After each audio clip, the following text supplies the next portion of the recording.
In today's show, I'll be helping an interior designer and her partner escape London life for a breath of fresh air in the country, and immediately practical concerns emerge. I'm just thinking how expensive it's going to be in curtains. And I'll be showing them some fantastic country homes with a few surprises. That is just the icing on the cake.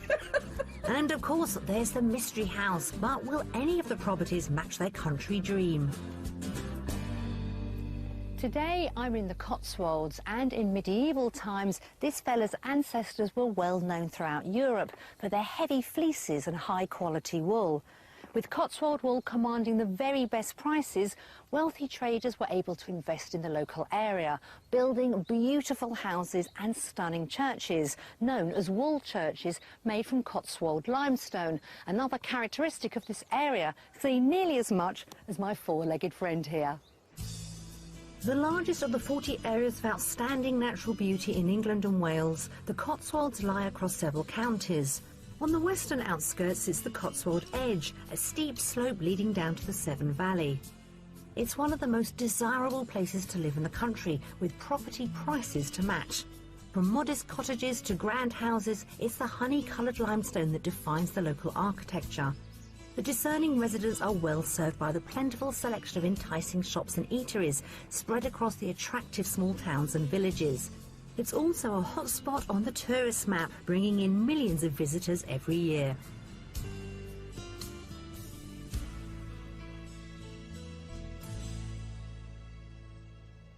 As the new playground for celebrities such as Elizabeth Hurley, Kate Moss and Kate Winslet, you'd be forgiven for thinking that the Cotswolds was out of the financial reach of mere mortals.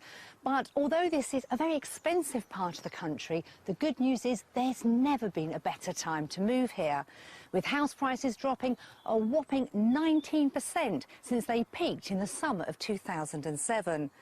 To you and me, that means a country cottage would cost around £440,000 at the peak and has now dropped to around £350,000. So, what should you buy? Have a look at some of these. If your budget is £1.95 million, you could be viewing this three-bedroom converted dovecot in Southrop.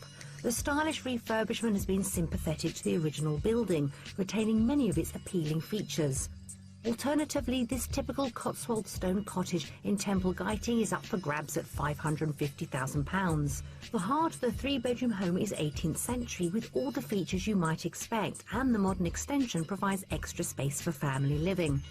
And finally, how about this two-bedroom cottage in Bourton-on-the-Hill, on the market for £396,000. The interior incorporates a mix of modern design with more traditional features, and the garden was certainly no afterthought. Today's buyers may well be house hunting here at the right time, but will their budget match their expectations? Let's find out. Our buyers today are interior designer Karen and accountant Gary, who live in a three-bedroom maisonette in London's Little Venice. When they bought the property 7 years ago, the layout didn't work for them, so with a keen eye for design, they undertook a mammoth renovation project. It was a 6-month project, and Gary tried to keep me away from the flat because it was such a hellhole. 6 months later, it was the home of their dreams. We have the big through lounge upstairs, which is our lounge and kitchen and dining area, and the downstairs area has the 3 bedrooms, which leads out onto our garden. Originally it was £400,000. The refurbishment cost was what, about 70,000? It's been a labour of love. We've loved really doing it. But like anything in life, you know, sometimes there reaches a point where you've got to move on. I would hope in the current market a realistic valuation of probably about £850,000 to £900,000. But for Karen, the move may be harder than she thinks. I have lived in this road for 26 years. 2 of my best friends live in this road. And it's very much a community. I have very mixed emotions. As much as I love London, I'm finding it too fast now and too polluted. I want to be able to open up my doors and just breathe the country air. This escape to the country is driven by Karen's growing interior design business. This is currently what I'm using as an office space, stroke studio, come workroom, and an office for Gary. I need to be able to have shelving, floor to ceiling, bales of fabric, wallpaper banks, I've so outgrown this. I'm desperate for a big space. And Gary has designs all of his own. Yeah, as you can see, it's a nice sized garden, but we've got neighbours either side, and whilst they're very nice and we get on with them, you know, it is nice to come out, sit down and just hear nothing. And we're hoping that that's what a country house is going to give us. So what does their shortlist comprise of? I think it's a minimum of 3 bedrooms, a nice sized living room, kitchen or kitchen and dining room, doesn't really matter. Something with character. The only modern build we would look at, Lots of unique, glass. unusual building with lots of glass and lots of light. We haven't really done too much research. 18 months ago, we went to visit some friends that were staying in the Cotswolds, and we both really loved it. We thought it was a really, you know, quite special place, really.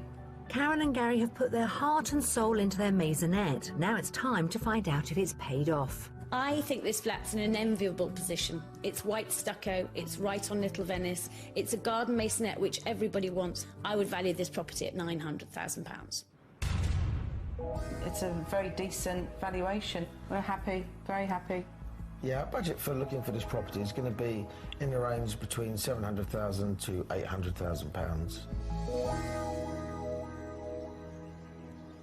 As Karen and Gary are looking for a house to replace the home they've spent the last 7 years pouring their love into, I think they're going to be quite difficult to please. However, they're both the creative type, so hopefully they're going to be quite flexible. Essentially, what they're after is a detached house with bags of character and 3 bedrooms. Bright, airy reception rooms with high ceilings and definitely no beams.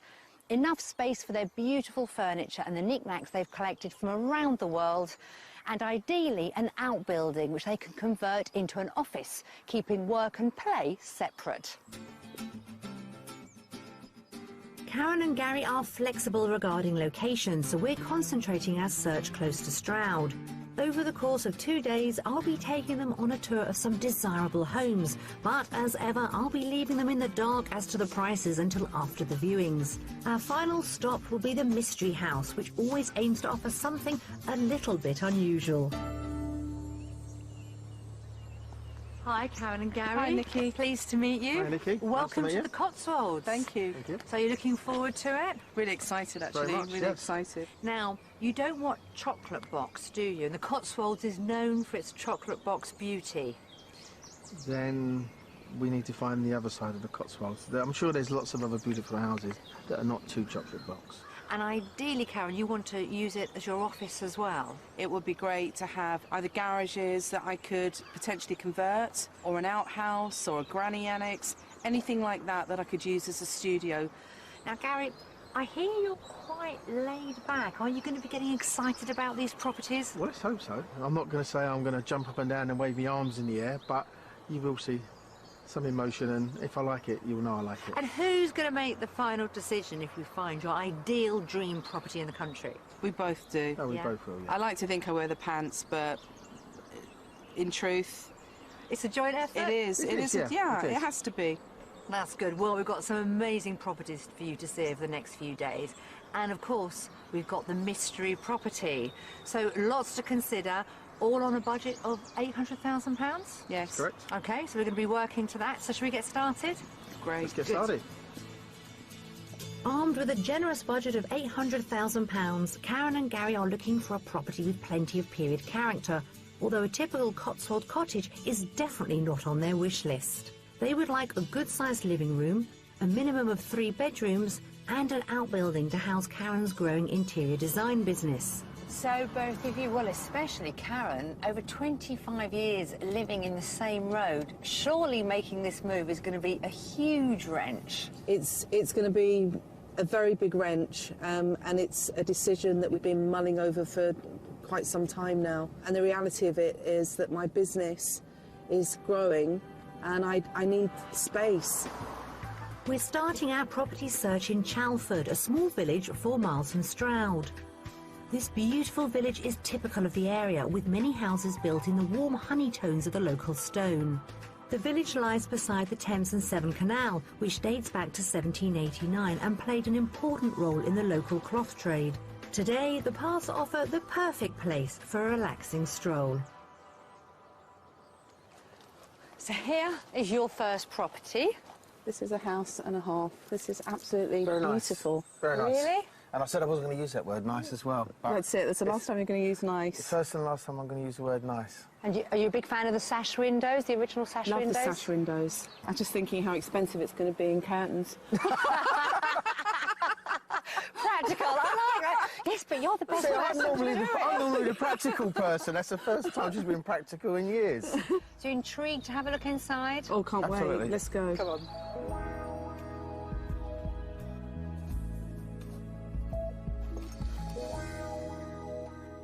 So here's the entrance hall. For such an imposing front, didn't expect stairs to be right here, and quite a small staircase. So immediately I feel everything's kind of closing down once you get inside, but I've got an open mind. Well, let me take you through to the main Okay. reception room. Well, lovely neutral colours, love that. Yeah, it's good size, good Makes size. it bright and, Not you too know, big. airy. Love the fireplace. Yeah, this is lovely. It's big, gives it space, which is really nice. I like the feel in this room. I feel I could sit down, have a cup of tea and relax. It's homely. You could sit down and have a cup of tea anywhere. Well, Great, things are getting better, but Gary's going to need somewhere to make the tea. So will that homely feel continue in the kitchen? Instinctively, I feel a bit let down by the kitchen. It's quite small. And what do you think of the splashbacks? They're funky. I like them. It just feels small. and it seems not quite big enough for a dining table, and the kitchen is one here. I'd like a really big refectory table. It would be interesting to see if there's any other workable space in here that we could actually use as a dining room. Before we leave, there's an extra pocket of space at the end of the kitchen, which is currently used as a utility room. And just next door off the hall is the second of the 3 reception rooms. It might be a bit of a squeeze for their dining table, but it's light and bright, so could make a good study. And there's more to come. You've got a downstairs cloakroom there, Okay. but through here, this might answer your problem. Oh, I love this room. This is so far, I think, Best my room so favourite far. room. Yeah. That's a fabulous bay window, isn't it? Gorgeous. Potentially, you could have this as a dining room. We could. I think it would work really well as a dining room. I think the lovely thing here is that you could move in, for me, and I could just put down my furniture without putting paint on the wall and getting rid of carpets. It's all really neutral. It's all livable. Overall, that's quite a positive response for the downstairs, and there's 2 more floors to go. At the top of the stairs is the family bathroom, and then there are 3 double bedrooms of various sizes, enough to accommodate their visiting friends and family. But I'm hoping they'll like the 4th bedroom I've saved for them. So here's your master bedroom. It's a very nice space, a very good space. And high ceilings. And high ceilings, yes. Noticed that as we came in, and you've got the views. That is a fantastic view to wake up to every morning. Yeah. That's beautiful. And then just through that door, Ooh, take a look, Gary. Secret, go on. Go on, it won't bite. Yay. The ensuite. The ensuite. So again, not the largest ensuite in the world, but workable. Yeah, functional. Good, yeah. It's got everything you need up here. It's I mean, got you've got good light, you've got great size room. I'm happy. Good. Like it. Excellent. All that remains then is space for Karen's business. So although this isn't an outbuilding, it is quite separate to the rest of the house. And just look at that space. I'm thinking that could be an office, but this is what I'm excited about. Because if you want room for swatches and samples of cloth, you've got this room, and then through there you've got an identical room of the same size. Oh my goodness, that is a big space. God, and it's light again. They do like their windows, but it's good. It's fantastic space. It's exactly what I need. The only downside for me is that I so desperately wanted to have it away from the main house. Is that for a mindset, so It that is. you can separate the Yes. two? I feel that I definitely need that dividing line. That's a fair point, but to get everything they want, Karen and Gary may need to make some compromises along the way. All that's left is the outdoor space. Who's the gardener in the relationship? Me. Are you? This is about probably as much as I would manage. And you still have that wonderful panoramic view, which is spectacular. We couldn't do an outbuilding for you for your business, but we have got you a little cave in there. That's as much as we could muster. And you've also got the garage there, which is big enough for a small car. I was going to say, you've got space above it as well. You could build up. So you could have a studio there, in fact. Yeah. It has loads of options, actually. It certainly does. That's a great idea. Well, let's take a look out from the vantage point, looking back at the house, because that's all food for thought. It is. So all is not lost with this house, but how much will a property like this cost? It's now crunch time. How much do you think this is on the market for? Well, I had a thought earlier on, and I'm going to stick with my original thought, because they do say that's what you should do. I'm going to say 750. 750,000. Karen? I would say slightly lower. No outhouses. 695. You're going to say a lot more, aren't you? I'm going to slightly disappoint you on this one, I think. It's actually on the market for 800,000. Is it? I'm slightly surprised it's that much, I have to be honest. Do you fancy having one last look around the property?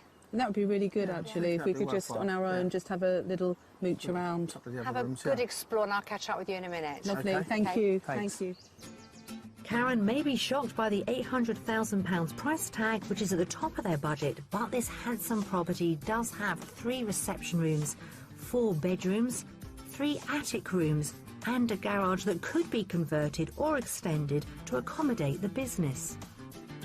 I like the kitchen. I think there's certainly enough workspace. I just envisaged having a big refectory table like we have at home. Then again, I suppose there's nothing to stop you using the room there, as I think that would be the room next door would be the best one to have as a dining room. Where the house is situated is really lovely. It's peaceful, it's tranquil. I'm surrounded by greenery. It's all the things that I'm looking for in the country. It is very much, I think, what we're looking for. It's got character, it's got some space inside.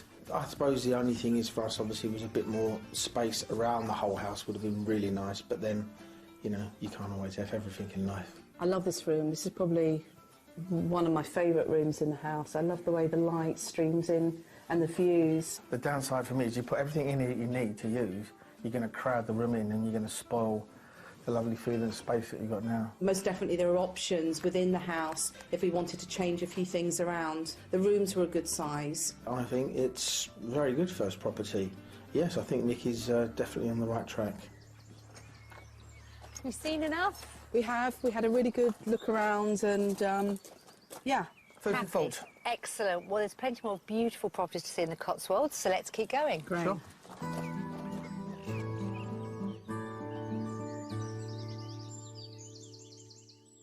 Karen and Gary are looking forward to the slower pace of life in the Cotswolds and are keen to soak up as much of this area as possible. So during their visit, they took a trip to Bourton-on-the-Water. Regarded as one of the prettiest villages in England, it straddles the River Windrush, and with its series of attractive low bridges and neat riverbank, it's certainly the picture of elegance. I mean, this is beautiful. I mean, we wouldn't miss the water at Little Venice. We'll have our own little Venice in the country. It is like a mini Venice in the Cotswolds. It is. And all the ducks as well. Really pretty. The Cotswolds enjoy an architectural style all of its own, noted for its characteristic steeply pitched roofs and dormer windows. Many of the pristine buildings in the distinctive yellow stone date back 300 years. It's an affluent, stylish area, and the well-heeled residents, including some famous faces, could provide Karen with a new customer base. I think it's absolutely stunning. I don't know whether it would be viable for us to have a business here. We just need to investigate it a bit more. But I could certainly 100% live here. We continue our journey heading towards the outskirts of Nailsworth, 4 miles from Stroud. The town grew up around the 18th century cloth trade. Today it's a thriving hub with a wide selection of shops, cafes and pubs, popular with the locals and the tourist trade. Our next property is Grade 2 listed, so let's see what they make of it. So let's go up onto the patio, because I really think this is the way to see this impressive house. It's lovely. Gorgeous windows, lovely stonework. It's got lots of character, bags of character. Yeah, nice first impressions. And this is all south-facing, so you're getting all the light the afternoon and the evening, and also here the patio as well. So this could be quite a sort of a good entertaining space. definitely. So you're keen to have a little look inside? Really keen, Very. very keen. OK, let's take a look. The exterior has grabbed their attention, but how will the entrance hall fare this time? Come on in.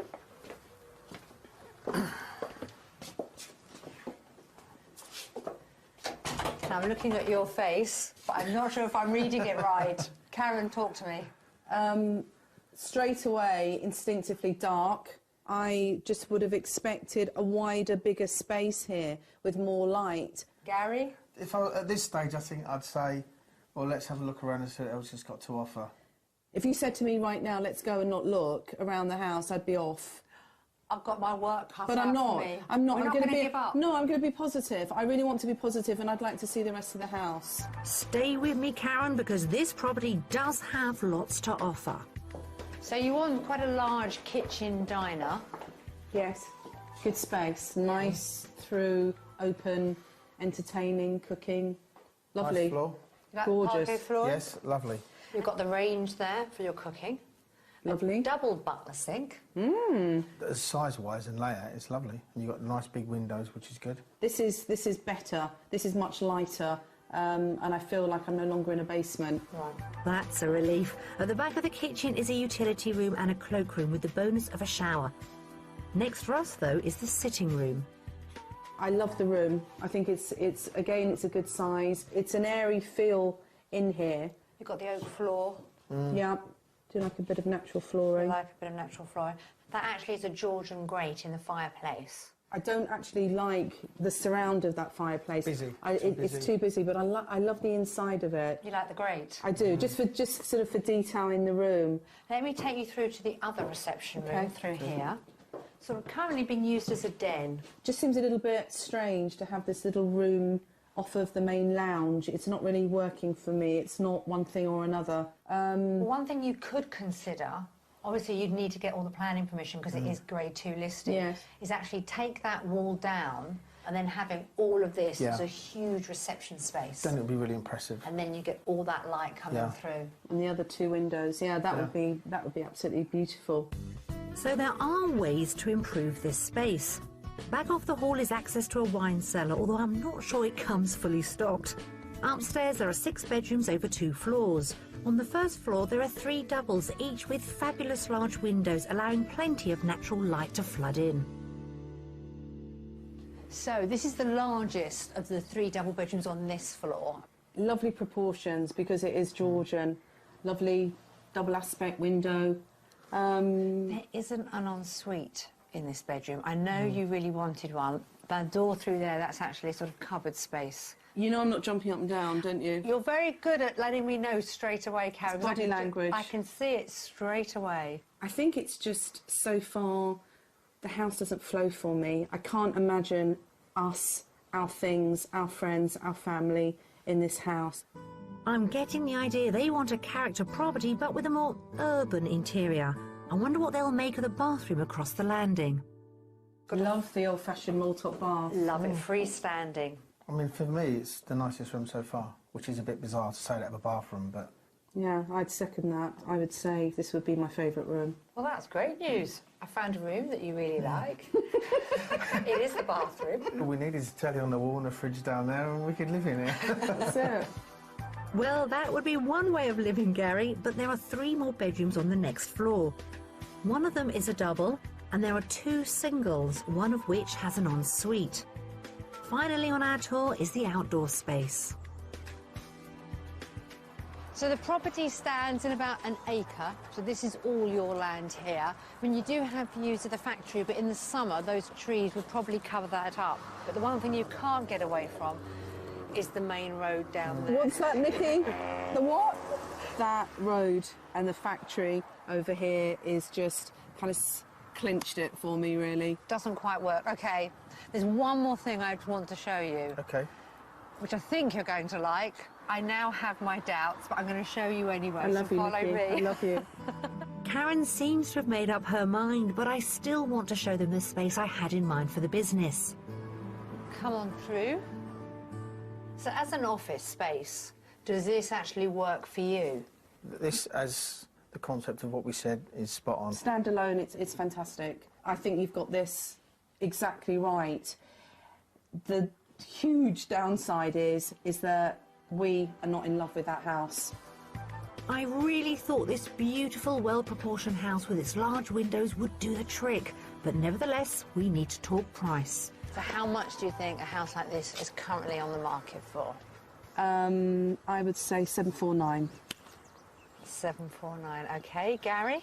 I think it's going to be more like 785. Gary, you are closer. It's £1 under £800,000. Really? Yeah. Well, I know it's not the house of your dreams, but why don't you take a final wander around and I'll catch up with you in a minute? Sure. OK, yeah, we'll have a quick look. Off you go. At just under £800,000, this house is £1 shy of their maximum budget. It has 3 reception rooms, 6 bedrooms, and a double garage with office space for the business. I mean, this would be somebody looking for a B&B. This would be absolutely perfect. Yeah, all the rooms and the sizes. Probably lose 1 or 2 rooms. They'd probably all be en suite as well. Sure. It does have lots of pluses. The flagstone floor, the original Georgian fireplace was exquisite. And I think for the right person, it's going to be a wonderful house. First impressions of the property were really positive. I like the facade, I love the Georgian windows and the fact that it was a Georgian building. The disappointment came as we walked through the front door. I expected something perhaps a little bit grander. The configuration of the house is you need to use this as your lounge. I mean, to me, the 2 options is the wall there comes down and it makes it one big long lounge this way.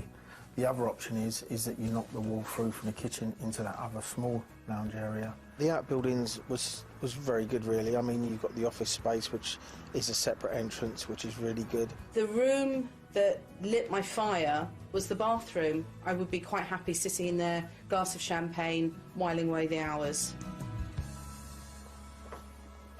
OK, ready? Save it for later. We're going to discuss this in more detail, but now let's continue our search. OK.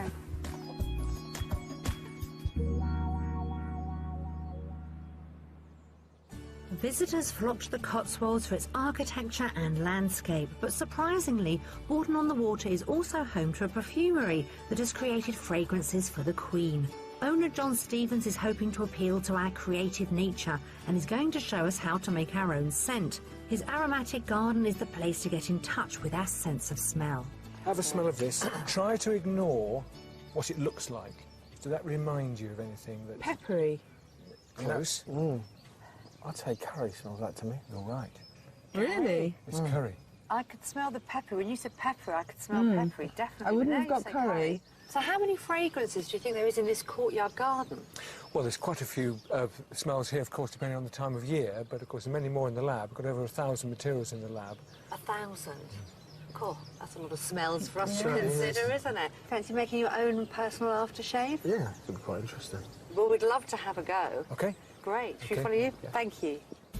Only the highest quality ingredients make it into John's lab. It can take 3 tons of rose petals to make just over a litre of rose oil. And it's the quality of these oils that are key to creating a fine fragrance. We split it up into base, middle and top notes. So the top notes evaporate fastest, base notes evaporate slowest. And perfume is a blend of those 3 types of notes, and that makes a perfume balanced. After a quick demonstration, we set to work to create our own unique blend. It's all a bit of trial and error. Getting the balance of notes right is a question of skill, creativity and judgment. That one's really nice. I'll try them too, I think. That final drop, that was orange oil. So hopefully that's the perfect fragrance for me. But what will John's expert nose make of our attempts? I haven't named it yet. You haven't named it. I That's the might most call it important bit. Escape 2. That's very nice. Quite subtle. I like this, the sandalwood notes coming out through well. Very nice. So how has Karen done? Geranium and the lavender are clashing a bit. Yes. I think if you took those out, I think the rest is okay. And finally, Gary. That's a subtle again. Yeah, I've tried to keep it a bit subtle. And a good citrus top note. Well, that's a close one between you. I think probably Gary's just got it nicely blended, a well-balanced fragrance. So, There we are. well done. Congratulations. Thank you. Thank you very much. Can we keep this as a memento? You can indeed, yes. Thank you very much. Okay. Cheers. Bye-bye. Thank you. That's been great.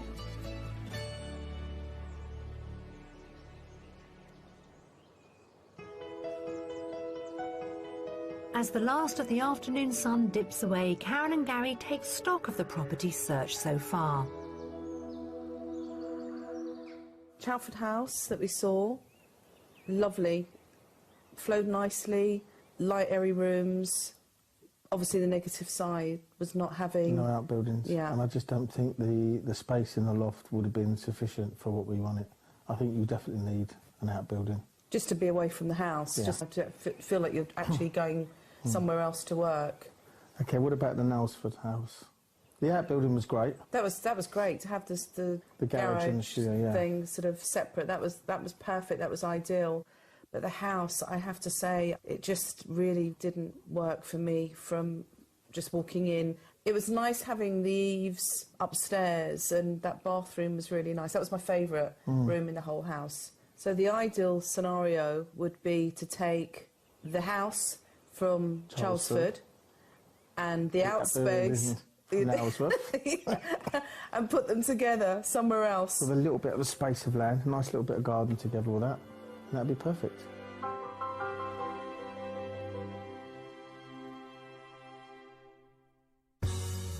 Karen and Gary from London are looking to escape the big smoke and find a new home in the Cotswolds with an outbuilding for Karen's interior design business. They renovated their flat to their exacting standards, and Karen has lived in the same road for 26 years.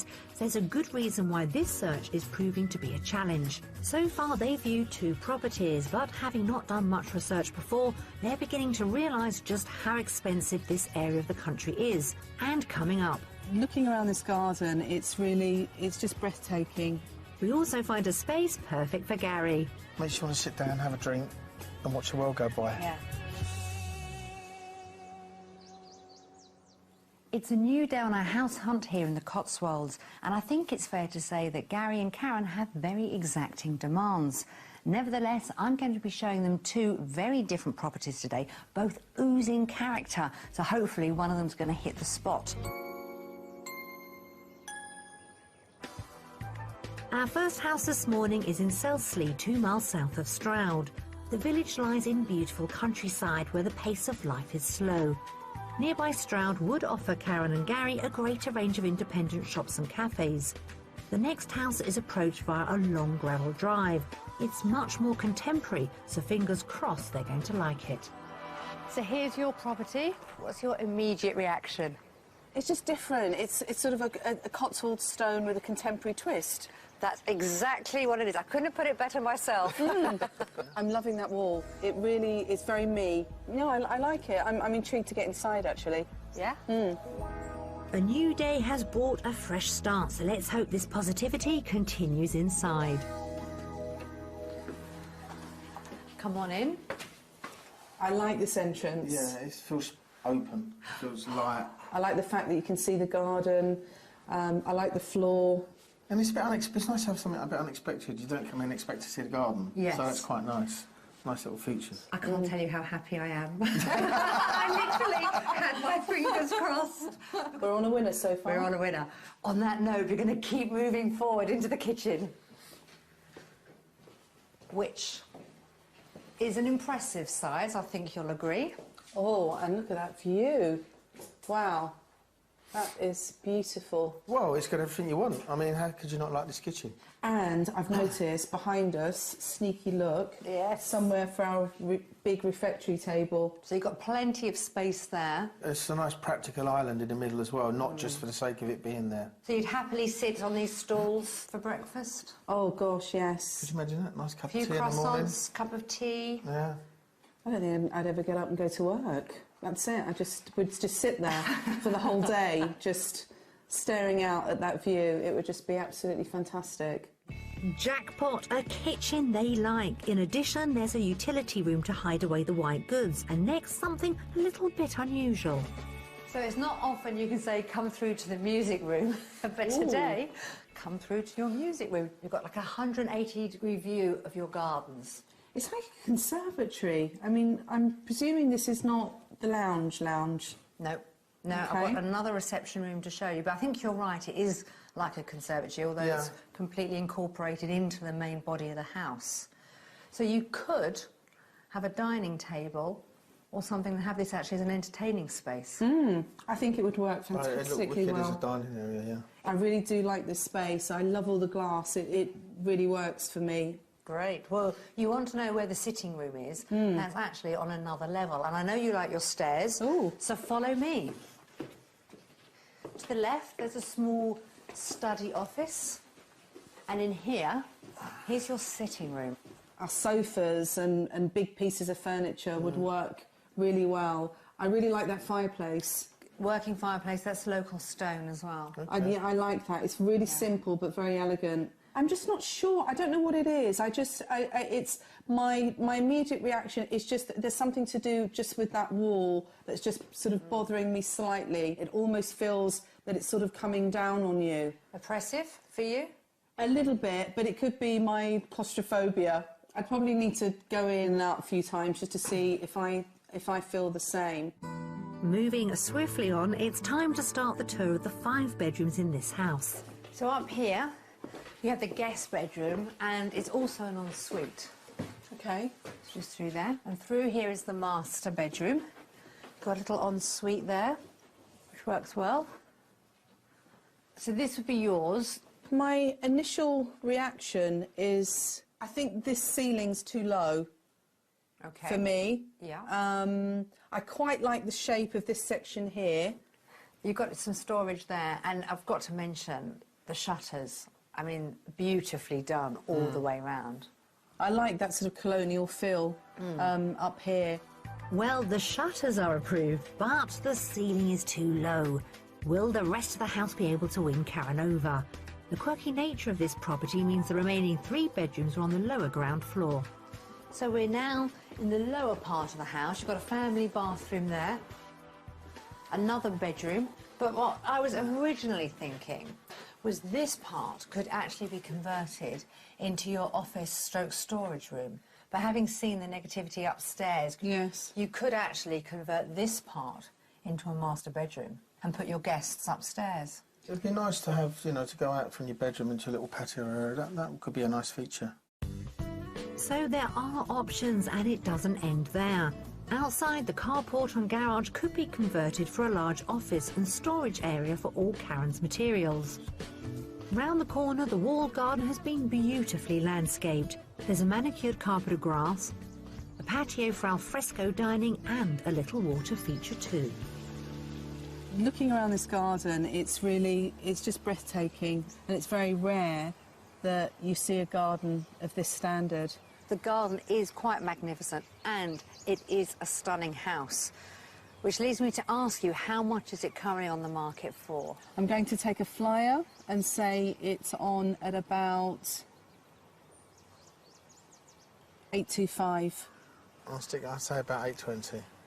Well, Gary, you're closer. But it is actually on the market for £795,000, so £5,000 under budget. Okay. I'm surprised. Are you? I am. I think because of the garden, because The driveway's fantastic.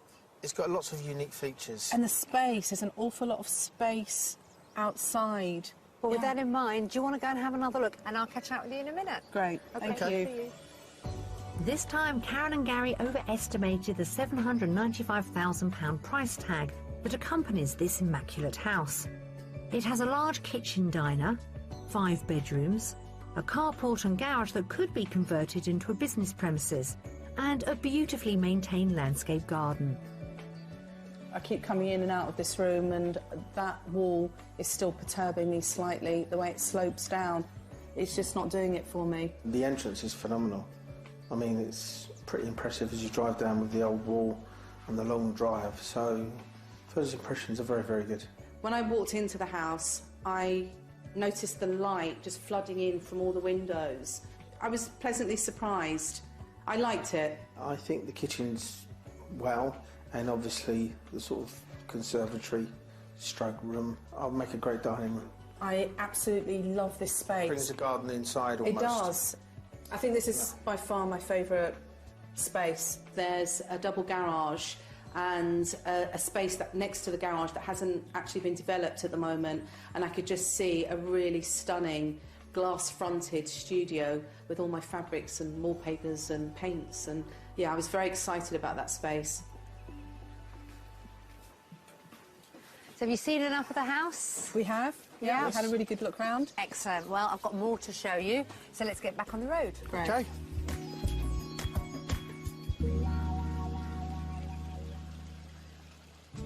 With Karen and Gary's passion for design, we couldn't let their trip to the Cotswolds pass without visiting the Kelmscott summer house of William Morris, the father figure of the arts and crafts movement. So earlier in the week, they took a guided tour with property manager Tristan Malloy. Welcome, Gary. Karen, how do you do? Arts and crafts artists rejected the opulence of the Victorian era and urged a return to medieval design and craftsmanship. This house contains an outstanding collection of Morris's possessions and works, including furniture, textiles and ceramics. Here we are straight into the old hall, or the dining room, and the dining room which the Morrises would have eaten in as well, though I don't think Morris himself would have sat on these delicate chairs, which were a Sussex chair designed and then produced by Morris and Company. And these fabrics, are they all William Morris fabrics? Yeah, this is the Strawberry Thief design, and it said that on one occasion staying here, he was waiting his turn to use a three-seater privy. On the ground around him were the strawberry plants, and he saw a thrush come down and nick a strawberry in its beak and fly off, and apparently he was inspired then to run in and pencil out the design for Strawberry Thief. It's amazing what ideas can come to you in the most unusual places. Yeah. The green room has a beautiful fireplace complete with Morris's own tiles.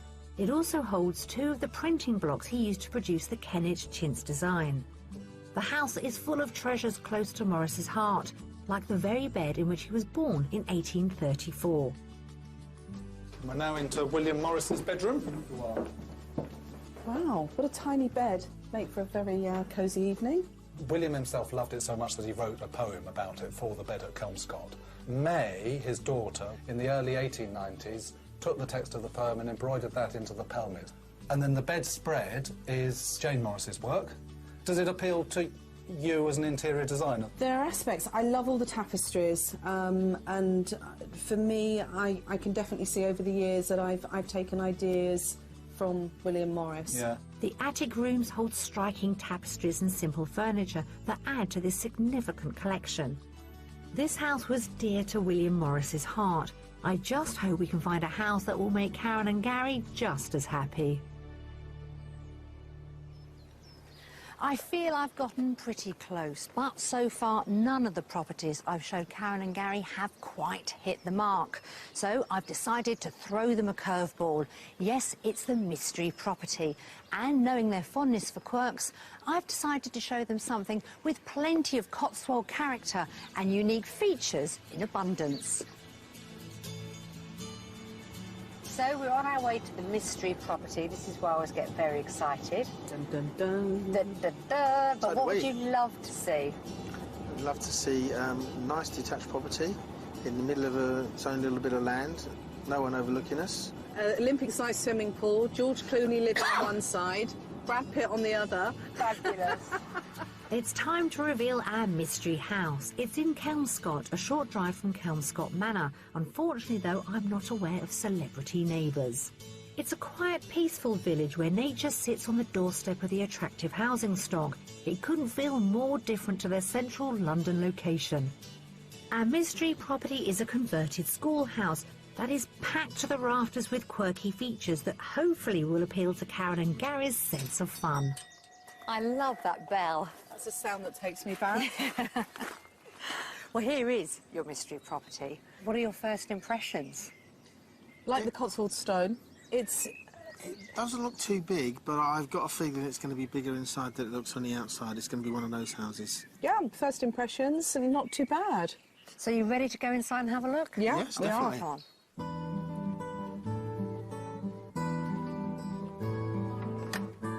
So come through into the hallway.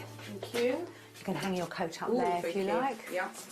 So Gary, What are your first impressions? It sort of looks a nice little cottage from outside, and that's the feel you get when you come in here. Okay, Karen? I don't like the entrance hall at all. It feels very small and enclosed and quite dark. It is dark. I mean, we've got the door open, so we're getting a lot of light in, but Sure. normally it would be a lot darker than this. And you've got the slate on the floor. I love which that. obviously I do quite like dark. that, yes. Well, at least that's something. Just off the hall to our right is the first of the 4 bedrooms in this house, and the family bathroom too. Next stop is the lounge diner, but what will they make of it? Oh no, no, my worst nightmare. I hate spiral staircases. Oh, do you? I absolutely hate them. So what does a spiral staircase do for you? It's just really, it just breaks up a room in the most unpositive way. I'm going to have to hold your hand, aren't I? Because you're going to be going up there in a minute. I'm going to take you away from that staircase, shield it with my body, so that we can look at the rest of this room. I mean, it's a good reception room, isn't it? It's a good sitting room, this side. It's a nice size, and, you know, plenty of windows and light coming in. Do you like the mullion windows, stone mullion? No, I do. Lovely. Yeah? Very nice. And you've got the wood burner there, which is a bit of a feature. But, you know, it could be a working fireplace as well. And it's obviously made of local stone. I love the hearth. I love the stone around the hearth. I think that's... I think I'd sooner have it as a working fireplace, personally. Yeah. Immediately off the lounge is another bedroom, which has the beauty of dual aspect windows. But now it's time for Karen to face her fears and head up that spiral staircase. Now just mind your head as you come up, because this is the master bedroom and also the ensuite. So you've got the master bedroom through there, and then here is your bathroom. Love the bathroom. This space is lovely. It's a complete contrast to downstairs, and this is something that I really like. It really does have a lovely feel up here. I like the space very much. Great. Works well. Good. Well, let's leave on a high. Karen, after you, and we'll go down and see the kitchen. I thought this room couldn't fail to impress, but will it be enough?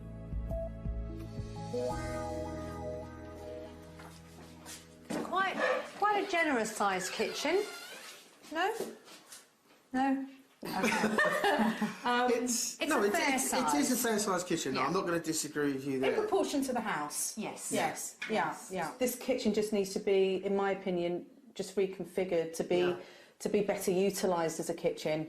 Yeah, I mean, it's not. Also, I agree. It's not the biggest kitchen, but it's not a small kitchen. It's not that bad a size. Oh, you're going to let me have that one? I'll let you have that one. Thank you. Well, at least Gary is coming round to my way of thinking. Off the kitchen is a utility room which has access to the garage, and just to the side is a second staircase that leads up to the final bedroom. Let's see what Karen thinks of it. Hate the ceilings. Too low, too cramped, too claustrophobic.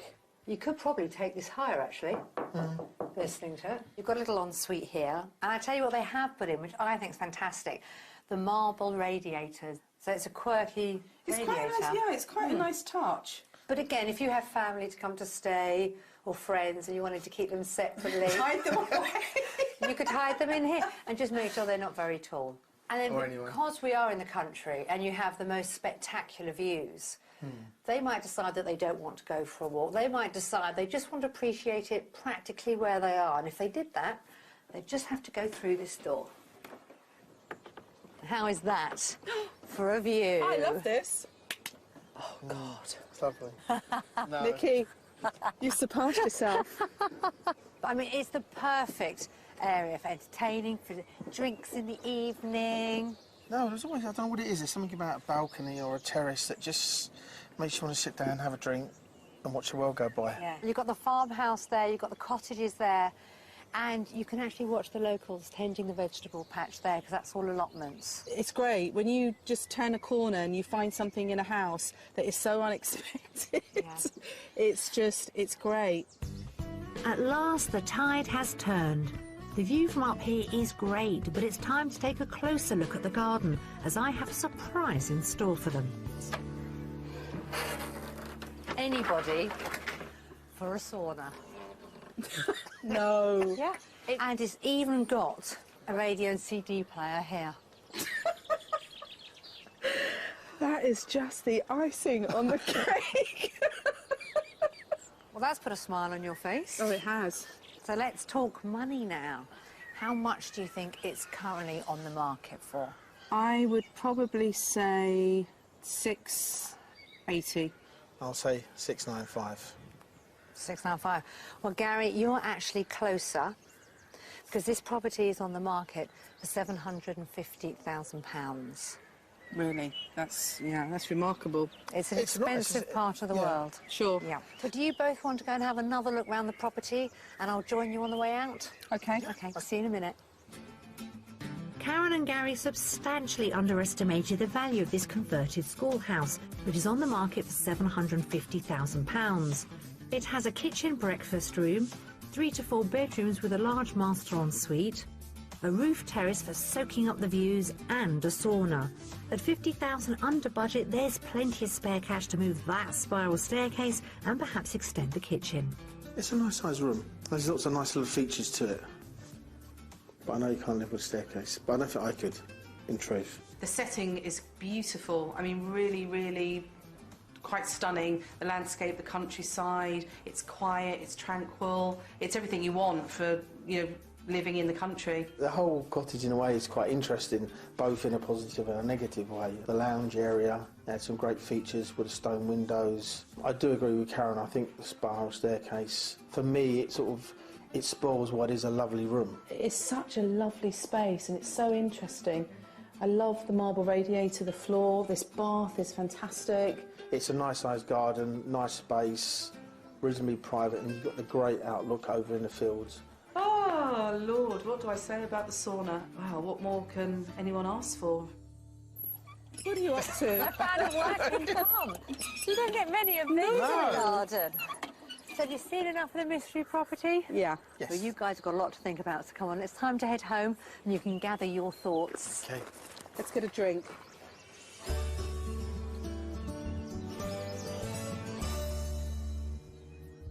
Karen and Gary's £800,000 budget isn't stretching as far as they'd imagined, so there are big decisions to be made. Well, it's certainly been a roller coaster few days with Karen and Gary. Now, there have been some highs. There've also been some spectacular lows. But it's time now to find out what they think about those properties and whether this part of the country is really going to be right for them.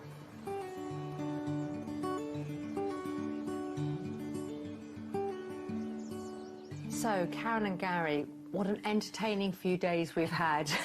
Now, the first property we saw was in Chelmsford. It was the Georgian house with the Victorian extension. It was stunning. It was everything that you would imagine a house to be in the Cotswolds. I think the entrance hall, for me, was a little bit of a letdown. I was expecting something a lot grander because of the front of the house was so wide and the building was so imposing, and then you open that front door and it's just such a tiny hallway. It didn't seem to fit with a house at all. It flowed nicely, didn't it? Yeah, it did flow. It had a feel of being a home, which was a big plus. Let's talk about the property in Nailsworth, Grade 2 listed Georgian house. How was that for you? I think we both really liked the front of the building, and obviously there was a very nice outbuilding. But when we went through, I think we both felt, again, that the inside of the entrance just let the house down. I almost have that instant like-dislike. I think we got that. Now, we've looked at a lot of properties made of that stunning Cotswold stone, but this time we looked at a new build in Salesley. What did you think about that one? Although it was a new build, the entrance was pretty impressive because it had that Grade 2 listed wall surrounding the whole property, and the garden was fantastic. You really liked that house, didn't you? I like for a new build, they've done a very good job, I'd have to say. But would it be fair to say that we got close with that property? Oh my gosh, yeah. Yeah, definitely. I think so, yeah. It was beautifully done. There was certainly enough space outside to make a very nice studio. So we have to finish with the mystery property in Kelmscott. It was a nice property, but just not for us. The staircase. The staircase. The staircase. The staircase. How can we forget the staircase? We can't, really. The sun deck was fantastic. I loved that. And I also loved the bathroom. It just seemed like it belonged somewhere else. It would be nice to have got the property from our perspective and got it in its raw state. We have seen some stunning properties. I know for various reasons they haven't been right. But, you know, what's the next step for you two? I think we'll have to sort of go away and perhaps either rethink our budget, because the outside space is so very important to us. Yeah, we've either got to, you know, rethink the budget or Our requirements. change our requirements for Or what a we bit of want. both. I am sorry we didn't manage to find your dream property. You tried. We did try. Well, you probably have. It's just that they were all mixed up in different properties. If you had amalgamated probably two of them, you probably would have had a dream house. Yeah. Well, we've certainly got you thinking. You have. And thank you again, as I say, and we wish you all the very best with your continued search. Thank you very much. It's Thank been you. great.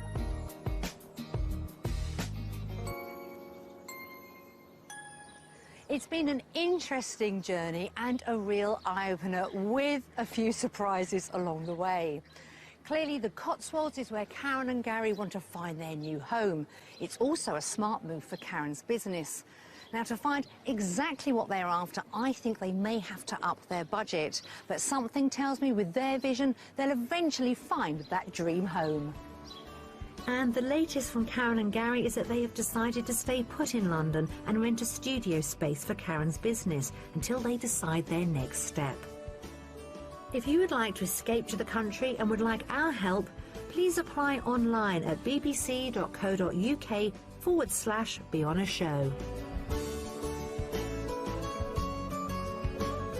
Well, more from Nikki in just a moment here on BBC One. She's enjoying herself at the Chelsea Flower Show. And then, in half an hour, Shane Ritchie and his golden wall of cash.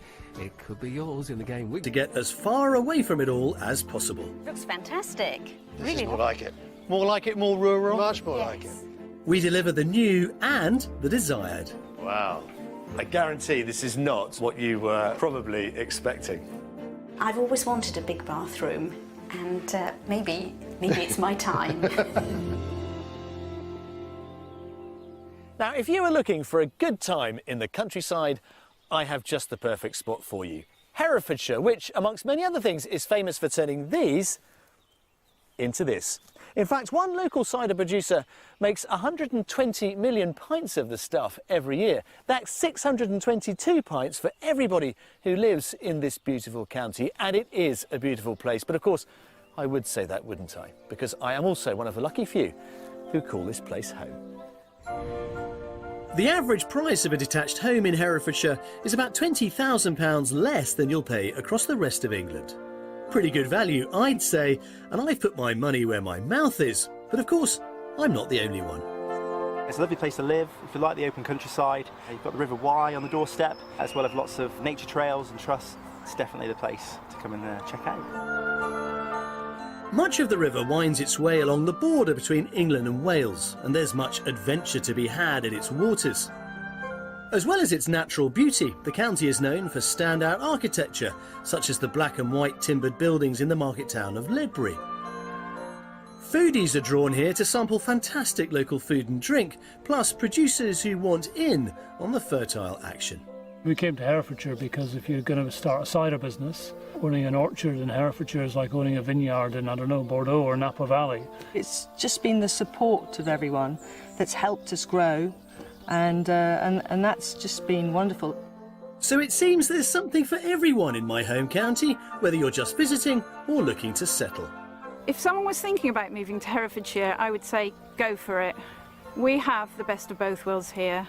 You can live in a beautiful rural location, but have fantastic connections to the city and a wonderful quality of life. Now, although the vast majority of Herefordshire's countryside is given over to farming, clearly you don't have to be a farmer to actually live here. But it is worth remembering that 95% of the county is classed as rural. So, as you can see, there is plenty to go around. All of which is great news for today's buyers. 6 years ago, they decided to swap city living for town life, but now want to mix it up even further with a move to the countryside. I think we can find a lot in Herefordshire that's much harder to find in the southeast. Space both in the house and space outside the house. I think space, countryside and quietness. Kent-based couple Graham, a business development consultant, and Jennifer, a solicitor, first crossed paths on a night out 12 years ago. I was at a drinks do. My drinks do ran out of booze partway through the evening, so I went to the main bar and I noticed Graham was just behind me, also waiting to get to the bar. So I offered to buy him a drink. I said yes. She gave me her card. Thank you very much. And I called the next day and we started seeing each other. Graham must have been smitten right from the start, as he popped the question just 1 month later. We were travelling into work together on the Central Line, and around Shepherd's Bush, he asked me to marry him. Cheers. But I did say yes the following day. And it was a good result. We've been married 11 and something years now, and I think it was a good decision on both parts. Very happy, so far. During their marriage, they've lived in both London and Kent, but now they want to go really rural. I know Herefordshire quite well because my parents lived there for quite a long time, and my sister Andy still lives there. I didn't know Herefordshire at all until I met Jenny. The countryside is beautiful. It had been in the back of our minds for a long time about one day perhaps living the dream in Herefordshire. It wasn't until lockdown, however, that really gave us the opportunity to think, we can do this. One of the reasons for that is that I found that I could work from home quite easily. Their current home is a small 2-bedroom cottage, which is a bit of a tight squeeze when the 4 grown-up children they have between them come to stay.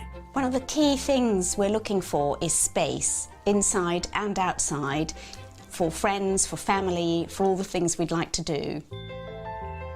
Moving to Herefordshire signals one big compromise for Graham. Life in a landlocked county will mean he'll have to say goodbye to his beloved sailing boat. But he and Jennifer have many other interests to keep them busy. The night sky is fascinating, and I'm interested to learn more about it. And I think in Herefordshire you've got big skies, you've got clear skies, and you've got very little light pollution, so you can see the sky. They also want to get involved in nature conservation and just totally immerse themselves in country life. It would be great to have the chance to really give it a go and do it for real. You know, you should always leave a party when it's going really well, not when it's 5 a.m. and everybody's sobbing into their drinks. So I think this is a good time to be leaving Faversham. Whilst we're having fun, we're going the whole hog this time. We've done the halfway house. Now it's time to really jump in feet first and start a rural life. That's the spirit, Jenny, ready to embrace country life in all of its glory. And having heard about the lifestyle that they crave, I am certain that Herefordshire should more than deliver on those aspirations. What's more, she and Graham seem really focused on the kind of property they're after. With £700,000 to spend, they're after a bright property with space both inside and out. They'd like a large kitchen diner, at least 3 bedrooms and a garage or workshop. The location should be quiet and private. The more rural, the better. With their wish list in mind, we've handpicked 3 great properties to show them. But they'll only find out the price after they've looked around each one and had a stab at guessing it first. The final visit will be to the mystery house, which will challenge how much space they really want. Now, all we've got to do is get together and get started. Good morning, guys. Welcome back to Herefordshire, because this is not a new county to you, is it, Jennifer, really? It isn't. My family's been here for a few years, and my sister currently lives in Hereford itself. So you know it reasonably well? We know Hereford City and some of the environs, but this is a great opportunity for us to explore more of the countryside. We've done a little bit of looking, but haven't really found anything so far. So the pressure's on then? Yeah, I think what we've done is we've looked around and we've kind of narrowed it down to this part of the world, really. Well, I am keen to gauge just how rural you both want to go. It's a long time since I lived anywhere really rural, and that was only for a short period. Most of my life I've lived in towns and cities. I think I'm ready to give that a try now. Getting those green roots going. And thank goodness, Jennifer, you got the memo about wearing a gilet. If you've got a gilet on, your house hunting is going to go well. That's Sounds my promising. excuse anyway. Right, come on, let's go and have a look. OK.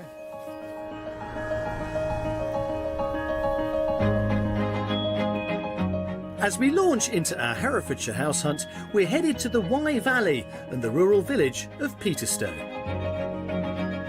There's a quiet and relaxed feel here, But for those wanting to really take it easy, there are over 60 types of cider and perry available at the Local, voted Cider Pub of the Year in 2019.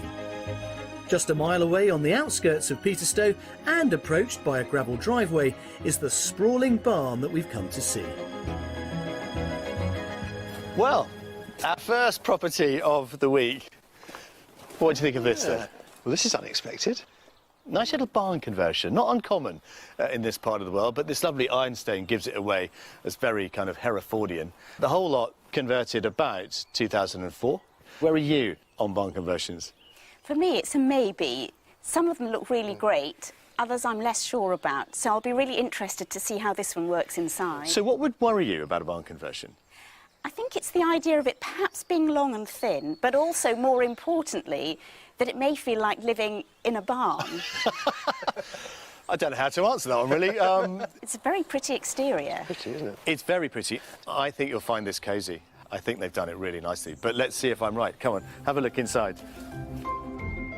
This handsome barn dates back to the early 1900s, and it sits on a site of around 3/4 of an acre. I'm hoping that once we're through the front door, any concerns Jennifer has will disappear. Right, come on in to this lovely, generous hallway into this. It is really nice, isn't it? Oh, wow. Very nice. Lots of space for entertaining, family and friends. And it's got that barn feel, yes, but hopefully not excessively so. But actually, despite the high ceiling and everything, it doesn't echo. I like this room a lot. Great kitchen. And it flows on beautifully through here. Have a look at this. Into yet another really welcoming family space. Oh, right? Yes. Wow. Who would have thought this was here on the end of the dining room? Absolutely. Great for parties. Really nice proportions. It's unusual to see a square room these days. Great access out to the garden as well. Yes, I love the double doors there and there, so you've got fantastic access. Yeah, and on two sides. Makes it really light as well. So this barn conversion... A tick. Yeah, that's a good one. Excellent, good. Right then, now you have got 5 bedrooms to view as well. Let's start on the ground floor with one of these. Have a look. This floor is laid out in an L shape, with the living quarters and kitchen in a single-storey wing to one side and 2 of the bedrooms on the other. Access through a music room comes snug. Both bedrooms down here have en suites, giving great options for guests or indeed for Jennifer and Graham themselves. I like this one on the ground floor because it's got access out to the garden with ensuite through there too, with a little slipper bath in it, which is rather nice. But the choice would be yours. What fabulous views as well from this double door. Yeah. Nice with doors, windows and doors on both sides, on 2 sides. Yes. That is good. There are a load more bedrooms that I've alluded to, which you should explore, I think. So go and have a wander, and I will find you outside in the garden. Great. After you. OK. House is yours. Upstairs, there's a fully tiled family bathroom and 3 more double bedrooms. One has access to outside, and the largest has an ensuite bathroom. Ah. This is a great room. I like the high ceiling. This move is an upsize for our buyers, and there's certainly a lot to take in here. The same could be said of the outside, where there's a double carport, a store, an outbuilding ideal for a home office or workshop, and a well-looked-after secluded garden of around ½ an acre, surrounded by a variety of mature trees. The views look out to the Wye Valley. Well, guys, what do you think of upstairs? Really great. It's very well done. So that's the property then. Outside, as you can see, quite extensive grounds which do wrap around it rather nicely. It's a versatile garden, certainly. Versatile. Very good word. OK, so let's move on then to what we think this is on the market for. Graham? I'm going to say 660. £660,000, OK. I'm going to go a little higher than that because of its location to Ross-on-Wye and places. I think 675. You've actually straddled it. Have we? Oh! It's on the market for £669,000. I think you were slightly closer, but only by... Well, you know. It's a smashing house, and we haven't seen anything like this. No. Have you not? No. OK. Not until now. So it's left a good impression. Yes. Excellent. Right then, we'll go and have a wander around. Now you know what it's on the market for, and I'll find you a little bit later on. All right. Thank you. Off you go. Thank you. enjoy. Brilliant. Well, it's always very nice to get to the end of our first property tour with a very positive reaction, and that is exactly what we've got here. The right thing in the right place at the right price. Excellent. This early 1900s barn with its more recent conversion is a comfortable £31,000 under budget. It's been refurbished to a very high standard with a large kitchen diner and equally sizable living room. There are 5 bedrooms, a lovely garden, plus a great home office, and all of this is in a fantastic location. Oh, this is a sweet room, a music room. Useful to have an extra reception room. Yes. Fantastic first start. I really loved it, and how interesting to see a barn conversion that works so well. I think we could live in this house quite comfortably. The kitchen is great. You've got a big living room when there's a lot of you, a small living room when there's not so many of you, and the garden is lovely with a nice view over toward the hills. So I could imagine living here quite comfortably. All done? Yes. Thank you. Happy? Great. Nice house. A really nice house, and I think a good start, and it's certainly given me a few pointers as to what we might be looking for going forward. So, yeah, I'm happy. So are we. Want to see another one? Yes, please. Come on, then.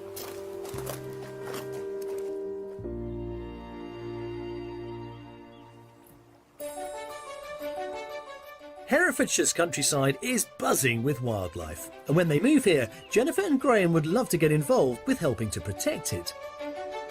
They've come to Boddenham to visit a 110-acre nature reserve. Half of the reserve is taken up by the largest area of open water in the county. But the beautiful site wasn't always like it is today. Many years ago, it was a gravel pit which filled with water from the water table underground once quarrying ceased.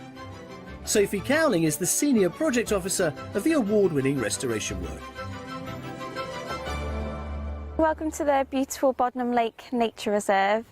Herefordshire Wildlife Trust and New Leaf took over management of the site back in 2016, and we've been doing a project here to make it less of a gravel pit and more like a natural lake. What's the history of this place? Up until around 1920, this was all called Lady Close Farm, and then people started extracting the gravel in a very small operation, just using wheelbarrows.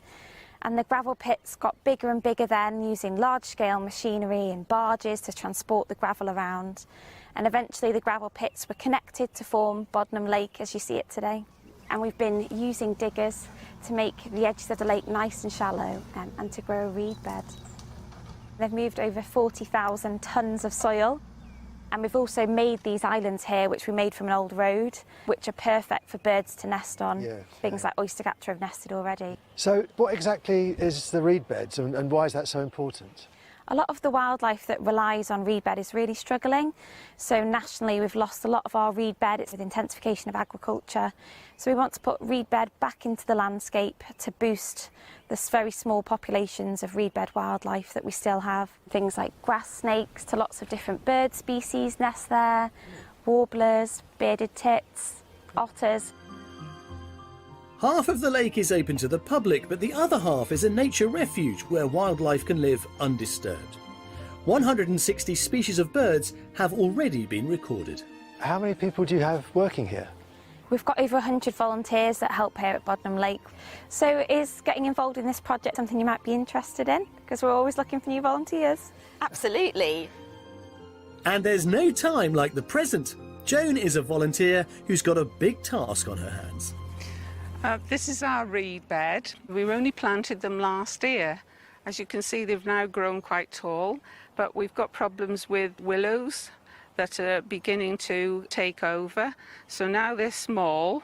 We have to pull them up and weed them because before we know it, they grow so tall that they take out all the light from the reeds, and plus their roots travel along and kill off the reeds. Can we have a go? Yes, just join me. Great. And they're quite easy to pull up. So how many do you think you've pulled up since you've been working here? Throughout the summer, I think thousands, maybe millions by now. Yeah. But they keep coming back. Yeah, they keep coming back because when willows seed, they're just like dandelions. Tiny. Very tiny, and they just spread everywhere. On the wind? On the wind, yes. Right. Oh, there's a whole crop of little ones here. Is there a forfeit if you break one without getting the roof? Oh yes, yes, you have to come back again. That wouldn't be such a hardship, would it? Well, you've certainly got your work cut out here, Joan. I'm glad we were able to help out a bit today. Yes, well, thank you very much. Well, we'll come back and give you a hand when we've moved here. Yes, we'll look forward to seeing you. Well, there are no weeds in our property offerings as we get back to our Herefordshire house hunt. Next stop on our journey is the hamlet of Broadoak, close to the Welsh border. It's surrounded by far-reaching 360-degree views with a smattering of attractive properties on its narrow lanes. A small store in the local garage stocks the basics and caters for all, whether two-legged or four. Half a mile away from the action, we find the next house in our lineup. Well, chaps, some lovely sunshine to greet our arrival at property number 2. What do you think? Looks fantastic. This is more like it. More like it, more rural? Much more like it. Far-reaching views, as you can see. You can probably just about make out the tops of the Malvern Hills through there. It's a really lovely elevated position. The property, this is really interesting, actually. It dates back to 1789. However, there is a twist in the tale because 26 years ago, the current owners decided that the house as was too close to the road, took it apart stone by stone, reimagined it, and moved it Goodness me. to its current position. It must have been very close to the road. Yeah, quite. I mean, it hasn't gained that much, but it has set it off rather nicely. Yeah. All right, shall we go and have a look? Great, yes. Follow me, here we go. This stone-built country house may date back to the early 18th century, but its more recent rebuild means it's in fantastic decorative order and still has more than 1 foot in the past. Wow. I guarantee this is not what you were probably expecting. Come on in, let's start with the living room. There you are. Goodness me. A reimagined period property. Wow. This is 26 years old? Yep. It feels older, but full of light. But what I love about it is the way they've incorporated so many of the original elements from the 1789 build, not least what's in this wall over here in the dining room. Have a look at this. This is crazy. They've put in one of the roof trusses into the end of the dining room. Oh my goodness. It works really well. Doesn't it? What a lovely dining room. Yeah, it's a great room. But it all leads through to the kitchen, which is through here. It's got a lovely warm feel, hasn't it? And it's certainly big enough to entertain in here. And you've got a lovely conservatory out there, which makes the best use of the views, as you might expect. As we did before, I'm going to give you the run of the first floor, I think, to explore the 4 bedrooms that are up there. And while you're having a nosy, I'm going to try and find a few more quirky features, because there are plenty of them, I'm sure. Go on, after you. Thanks. Upstairs, off a large landing, there's a big and bright family bathroom with feature beams above the bath. I've always wanted a big bathroom, and maybe it's my time. A spare bedroom has breathtaking views. Oh, this is a great size. For a guest bedroom, it's huge. Yes, for favourite guests. We could put them in here. Yeah. There are also 2 smaller rooms. And then the master, which has an ensuite shower room. Oh, this is a nice, light, bright room. Oh, wow. Oh, look, and there's a... dressing room. Yes. And very nice and quiet. Isn't it peaceful? Yes. Which is, I think, what we were looking for, that kind of very peaceful environment. Well, from where I'm standing, I'd say this remodelled 18th century house is selling itself to both of them. So how was that? Great, really interesting. Yes, whistle-stop tour of upstairs. Lots of space. And lots of potential. Yes, lots we could do, but some of it we love as it is. Perfect. Right then, let's go outside. The property sits in a plot of over 1/4 of an acre, and the lawn wraps around the house at the back, side and front. There's a stone garage, and the attractive conservatory leads to a generous-sized patio, well suited to alfresco dining and taking in the extensive views.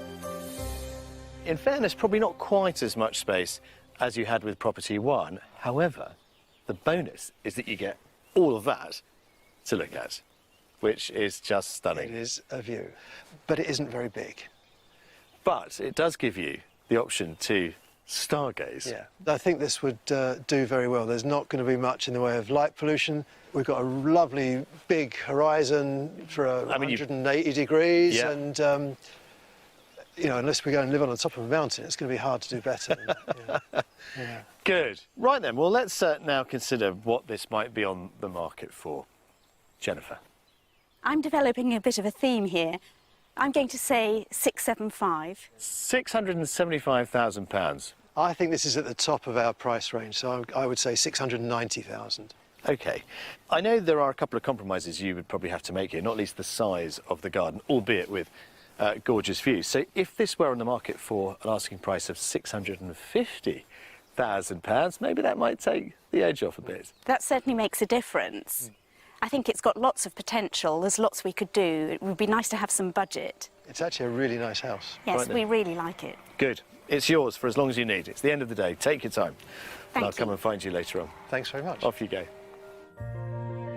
Priced well under budget, leaving £50,000 in the kitty, this 1700s remodelled stone house has rooms of good proportions, including a large kitchen diner and 3 receptions. There are 4 bedrooms and wonderful views from the garden. When we first saw the house, I thought 2 things. I thought I really like how quiet it is here, and I really was knocked out by the view. Wonderful view. I think I felt the same. The look of the house was really nice, and I also really loved the sound, or rather lack of, when we got out of the car, and there was just that peace of the countryside which we are looking for. I would say the only tiny downside is the garden space isn't perhaps quite what we wanted, but the plus side is stargazing. You could really see the sky. Yeah, there's a fabulous view of the sky, that's true. It has turned out to be gorgeous, hasn't it? Isn't it fabulous? Well, the sun shines on the righteous. So And they the say. unrighteous. Well, let's hope so. Right then, that's it for today, though, chaps. House tours are done. Thank you very much. Time to relax. Come on. But before we turn in, and as the weather is so lovely, I simply can't resist the chance to share a little of my local knowledge. I hope Graham and Jennifer have saved some energy. Wow, that is a good climb, isn't it? It certainly is. But there's the reward. What a view. It's worth it. Well worth it. Absolutely stunning. This is one of my favourite spots in Herefordshire, at the top of Garway Hill. So behind us, of course, the Wye Valley. Over there, we've got the Malverns. There, we've got Clee Hill. But that is what is taking my breath away. As the sun sets over the Black Mountains, it is absolutely stunning, isn't it? It's absolutely fabulous. It's beautiful. It is. Fantastic spot. What a treat for the end of the day. Well, that's Good what I idea thought. to come up here, yeah. I think seeing all this certainly makes me feel that I want to be here. Yeah, I think we knew anyway, but this absolutely underlines it. This is a good place to be. I mean, you've got, what, 50 miles visibility, I would say, in every direction. Easily. We should be able to find somewhere in there. I would think so. I just know that out there somewhere is the home for me, and I hope for Graham too.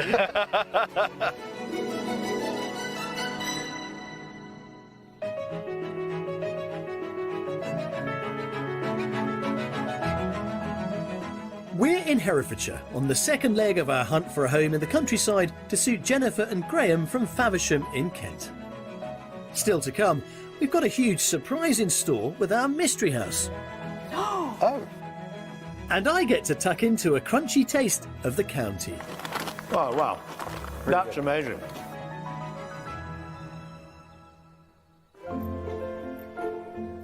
Our couple are lucky enough to have £700,000 to play with, but Herefordshire has lots of property gems to suit budgets of all sizes.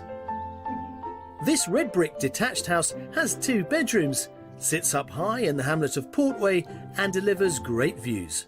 It's on the market for just under £230,000. If you fancy trying out the area before digging too deep into your pockets, this could be just the place to do it. With 3 double bedrooms and manicured gardens, the rent on this barn conversion is £1,000 a month.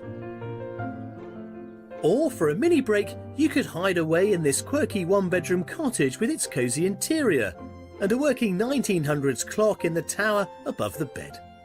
It's in the village of Cotswolds and costs just under £600 for a 3-night weekend in peak season.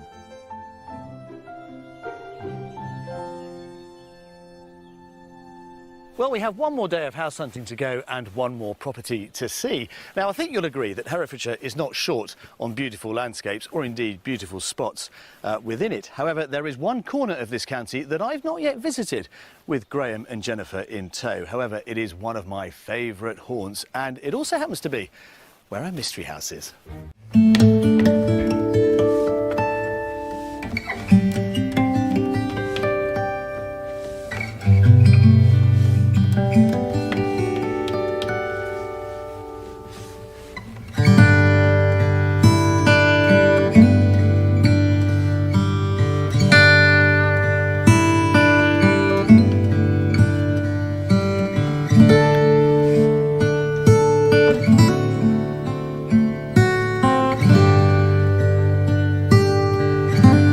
Here in Hay-on-Wye. I think it's a really, really lovely thing to have on your doorstep, which it would be if you like our mystery house, because that is only 10 minutes away from here.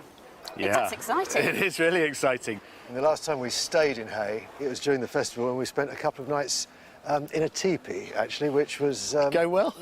We got through it, but we won't do it again, I think. Well, you'll be delighted to know that our mystery house will, I hope, keep you a little drier and warmer than a teepee would. But, of course, a great stepping-off point if you want to come back to the festival in the future. That would be nice. Sounds great. Good. Should we go and have a look? Yes, please. Come on in. Back in the Beige, we find our last offering. This fabulous and rather large stone property. But it's at the back where we find out what puts the mystery into our last house. Right then, we can now broker our final offering of the week, guys. Our mystery property with 8 acres. Oh! 8 acres stretching up there to the larger hedge you can see in the background. Yeah. The boundary is a little brook come stream at the bottom of it. Yeah, and also nice to have running water, a stream or a brook or something like that. That's with the occasional otter. Oh, really? Absolutely, the wildlife here is terrific. And there, at the far end, is the back of our mystery house. Very mysterious. The building itself is fascinating. It used to be a pub. Ah, we'd love to see inside. Right, let's do it. Come on. This former pub dates back to around 1800. Its style is typical of the area, built from attractive local stone. So here's the front of our former inn. Quite imposing, I think. It's a big house. Yeah, got 3 floors to play with. I love the stone. Yeah, well, there's plenty more where that came from. There we go. Start with the main event, I suppose, kitchen diner. It's really bright. Very nice. Big. And this enormous conservatory, garden room, garden boot room. I mean, goodness knows what you could do with that. Yeah. There's a boot room itself next door. You've got another little utility area with all the washing machines in it out there and so on. I like it. I could certainly see getting friends and family around the kitchen table without too much difficulty. Yeah.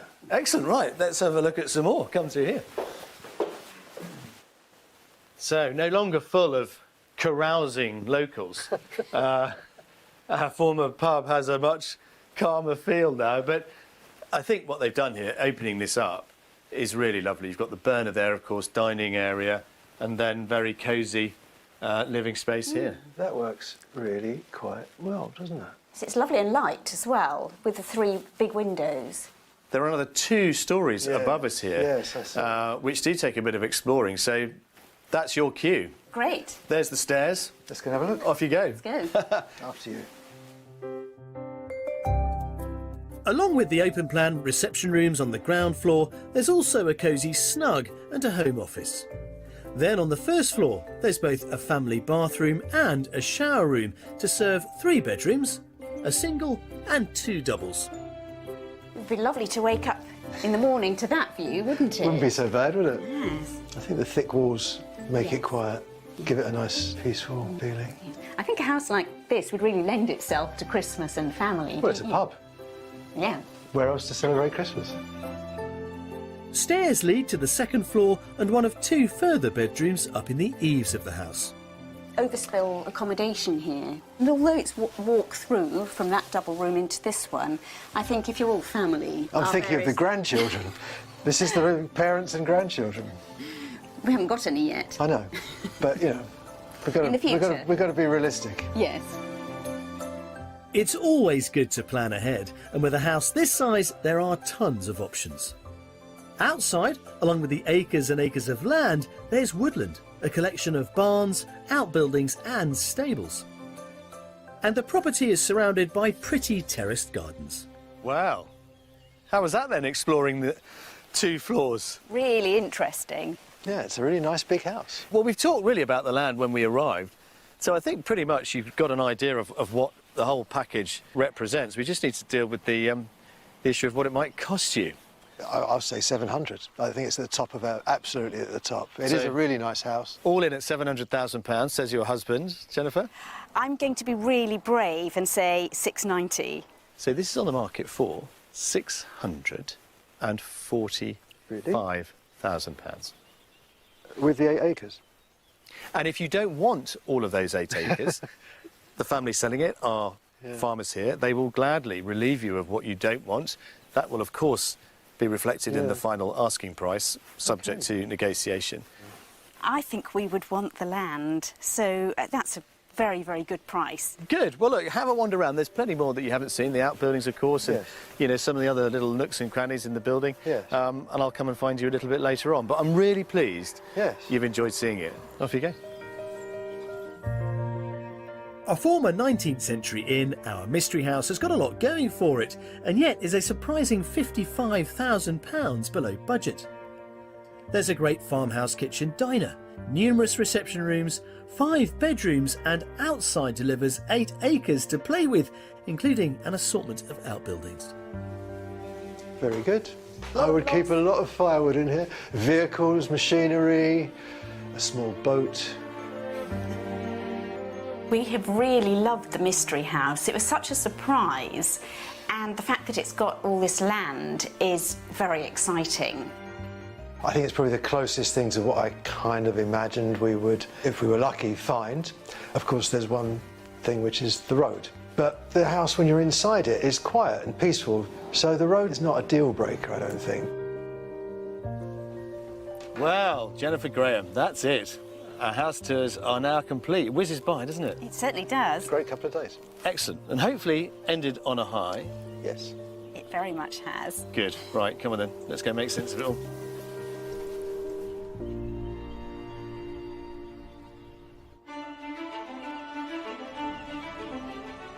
What better to go with our mystery house pub conversion than a pint and a packet of crisps? And on one Herefordshire farm near Ross-on-Wye, 2 local farmers have come together to create a novel crisp brand. But that's not all. They've come up with a groundbreaking answer to the problem of what to do with the 6 billion bags of crisps sold in the UK each year once the contents have been eaten. Of course, the story begins with the humble potato, and I've come to meet Mark Green and Sean Mason, who head up the business. So, Sean and Mark, what brought about this initiative to get into crisps? Sean and I have been friends all our lives, and we all had this dream to turn our own potatoes into crisps. Trying to get our own potatoes, low food miles was one of the big things, so our production is very, very close to where we grow, usually within less than 2 miles. And then looking at flavourings that also come from Herefordshire. So what is it that makes the perfect crisping potato? Can we dig one up and have a quick We can. They want to be nice and round. They don't want to be too big. And of course, most important is the variety. Now, the variety of potatoes we use, this one particularly is called Taurus. It'll only crisp, so it won't boil or bake, and hopefully that's what gives you really, really great tasting and crisps. These are lovely in uniform, aren't they? Covered in this lovely red Herefordian soil. Mark and Sean turn half a tonne of potatoes into 3,000 bags of crisps an hour, and it's here on site that it all happens. Well, this is a far cry from the field we've just been in, guys. Far more high-tech in here, fellas. They produce 4 different flavours of crisps. What we wanted our flavours to be about Herefordshire. So beef and cider were 2 products straight away that were very much about Herefordshire. But it's not all about what's inside the packet. The packaging itself is the star here. The big change that we wanted was to take packaging to a different level, seeing plastic waste around not just Herefordshire, the whole of the country. We didn't want to be packing in plastic, and this is 100% compostable. But what's it made from? So it's made from the cellulose of wood pulp and a paper outer. Now then, the smell in here is driving me nuts. This is the sausage and mustard. Can I try some? You can. Well, the proof of the pudding, or the crisp. Oh, wow. That's amazing. But then the packaging seems to me to be the icing on the cake. Even the inks on the packet, they're all compostable, they're all vegetable, so they all break down.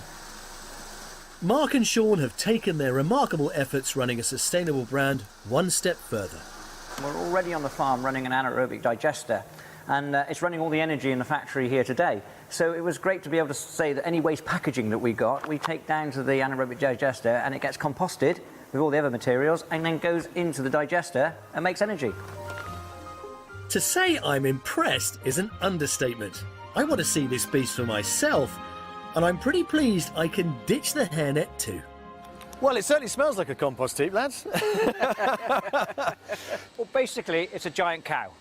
And we're producing all this food on the farm and waste, and we bring it here and we put it inside this digester and we make methane gas. The methane gas then taken to an engine, it runs an engine, the engine generates electric, and then we power the homes or the factory. It's a big investment, but when you can produce your own energy for the farm out of things that you're producing on the farm, it's a win-win. Now, in terms of composting, I still can't get over the fact that this can disappear into some nice brown compost, but I can just chuck it in there. You can put that one into there. That's bags recently gone into that compost, and this is some that was been in a few months, and these are bags that are breaking down. So how long would it take then for my crisp packet to completely disappear? Well, in an ambient temperature as this is outside, around 26 weeks. Well, Sean and Mark, thanks for showing us around today. Really fascinating. I'm almost envious, really, of your endeavour. It's such a good idea. And I think the packaging, reminds us all that there is now a sustainable future out there, and we can put it all in our compost heaps, even if they're not quite as big as the one you guys have got. Here's to Herefordshire. Well done. So there's lots to celebrate in the county. Let's hope our next celebration is a home in the countryside here. Well, our house search this week with Graham and Jennifer has been an awful lot of fun, but let's not forget there's a lot of money riding on it. It is, at the end of the day, a very serious business. So we have one more question to ask them. How we managed to find them a home for the future? And we're better to do that than down in my local.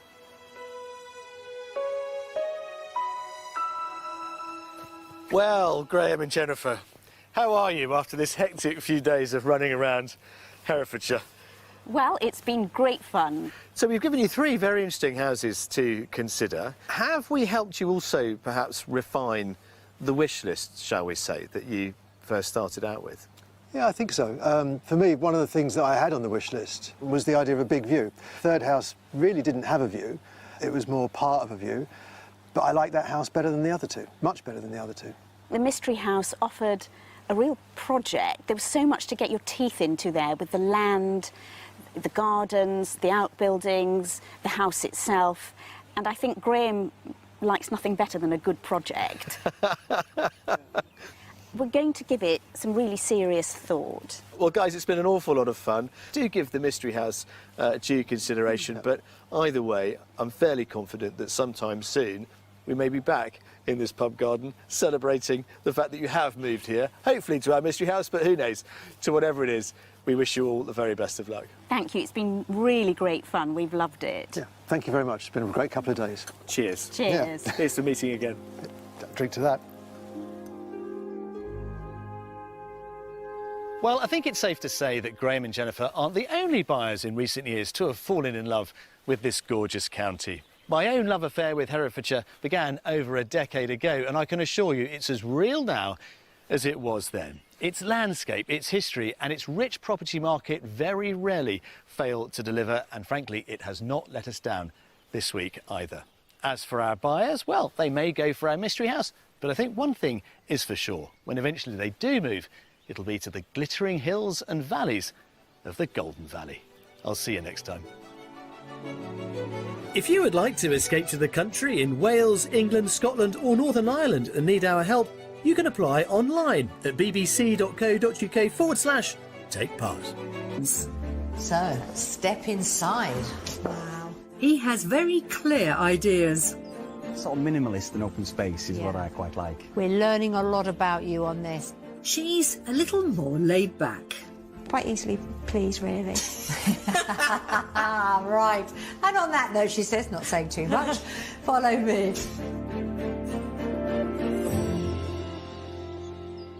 Today, you find me in Norfolk on the lovely north coast, the vast majority of which has been designated an area of outstanding natural beauty. Now, years ago, it was a hunting ground favoured by the royals staying in nearby Sandringham. But luckily, even today, the area remains relatively unspoilt by modern development. The perfect place, some might say, to escape to the country. The average price of a detached house in Norfolk is a little over £320,000, around £60,000 below the figure for England. It's always been a county that gives value for money, and in the summer of 2020, property was selling like hotcakes with no sign of letting up.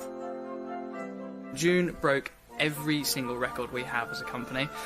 July then went on to break all of June's records, August broke all of July's records, and it's just showing no signs of slowing at all. The unprecedented events of 2020 saw us confined to our homes for months, re-evaluating our priorities, and it seems many decided to make that dream rural move a reality. As a result, the ever-popular North Norfolk coast has become one of the hottest hotspots. Of course, the residents here have long known what makes this area so unique. Part of what makes it special is that there aren't that many people here. You've got a sense of space and a sense of freedom. I'd never live anywhere else than Norfolk, no. The scenery, the views, the calmness of it, it's just a really chilled place to live, yeah. Norfolk is a place of big open skies and an outdoors lifestyle and being out on the sea. It's a place where you stop thinking so much about work and you start thinking about enjoying life. So what makes the perfect seaside location? For me, it's got to be sun, sand, sea, ice cream and beach huts like these in Wells next to the sea. Now, let's be fair, they are fancy sheds on stilts, but they don't come cheap. Around £70,000, and that's when they are available to buy. Happily, however, properties in North Norfolk do come up, and that's exactly what today's couple are in the market for. You've never stood still. Yeah, we always think life's too short, you don't know what's around the corner, you've got to do it because you don't know, and as you say, if you don't try, you always wonder what would have been, so I think it's best to try and fail and then try not to have had a go. Gary, a retired director for a global ice cream manufacturer, and Amanda, a retired teacher, live on the outskirts of Towcester in Northamptonshire. At the end of 2018, I hit 55 years of age, and literally the day I was 55, I decided, well, that's it, I'm going to retire. And what we wanted to do was we wanted to enjoy the fruits of all those years of working. So this is the first step in starting to realise that dream. And at the same time, obviously, we do plan to travel around, see different places which we've not been to around the world. I can't imagine there are many places this couple hasn't seen, because for much of the past 3 decades, they've lived across the globe. Gary's had many opportunities to travel with his job, so through his work we've lived in Brazil, Belgium, South Africa and more recently Moscow. It's been exciting when we've been there. We've had to embrace new cultures, learn new languages, which we've always done. We had the children with us in the first few moves and they were always quite excited, going to new schools, meeting new people. But as I said, the children have moved on now. Gary's retired. So we're looking at this move that we plan to do now as a continuation really of the moves that we used to do with Gary's work. But this will be the final move that we're going to do and the final lots of friends hopefully that we make. After living in many different houses on many different continents, Gary in particular has a very precise vision of the style of house they're after for this move. We've been very fortunate in some of the properties that we've lived in abroad.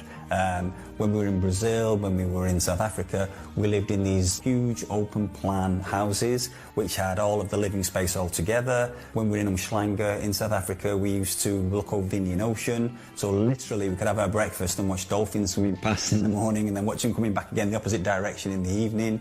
So it was phenomenal. And what we'd like to do with this movie is we'd like to find somewhere quite similar. Large open plan space, phenomenal views, hopefully we get a view of the sea if it's possible, but that's the kind of thing that we would be looking for. Just the kind of lifestyle of waking up every morning, seeing the ocean, seeing the sea, listening to the waves. It makes the world feel a slightly different place. Absolutely. Crikey, their previous homes have set the bar high. So for us, this is about really a big adventure. We've had a number of moves over the last 30 years, which have been fantastic, but it's always been with my job and with the company. What we're doing now is we're doing it on our own for the first time. So Gary and Amanda want to make this move to Norfolk their final one, and I'm not really surprised. Having lived in Belgium, Brazil, South Africa and Russia, it's no wonder they're finally ready to settle down. I'm exhausted just thinking about all that globe-trotting. Now is the right time for them to unpack those suitcases for good. Amanda and Gary have a very healthy budget for their move to the Norfolk coast, and they want to spend it on a house that delivers a wow upon arrival. They're particularly keen on barn conversions, and inside they're after a contemporary high-end finish. Large open-plan living areas are the order of the day, and they'd like a minimum of 3 bedrooms. Last but not least, they want to be as close to the coast as possible. A sea view would be perfect. We've got a superb selection of properties to show our couple, and after they've viewed each one, we'll be asking them to guess the price before I reveal what it's on the market for. Our final property is the Mystery House, which will leave them divided between the green countryside and the deep blue sea. Well, Gary and Amanda, here we are in Norfolk, hopefully the place of your new home.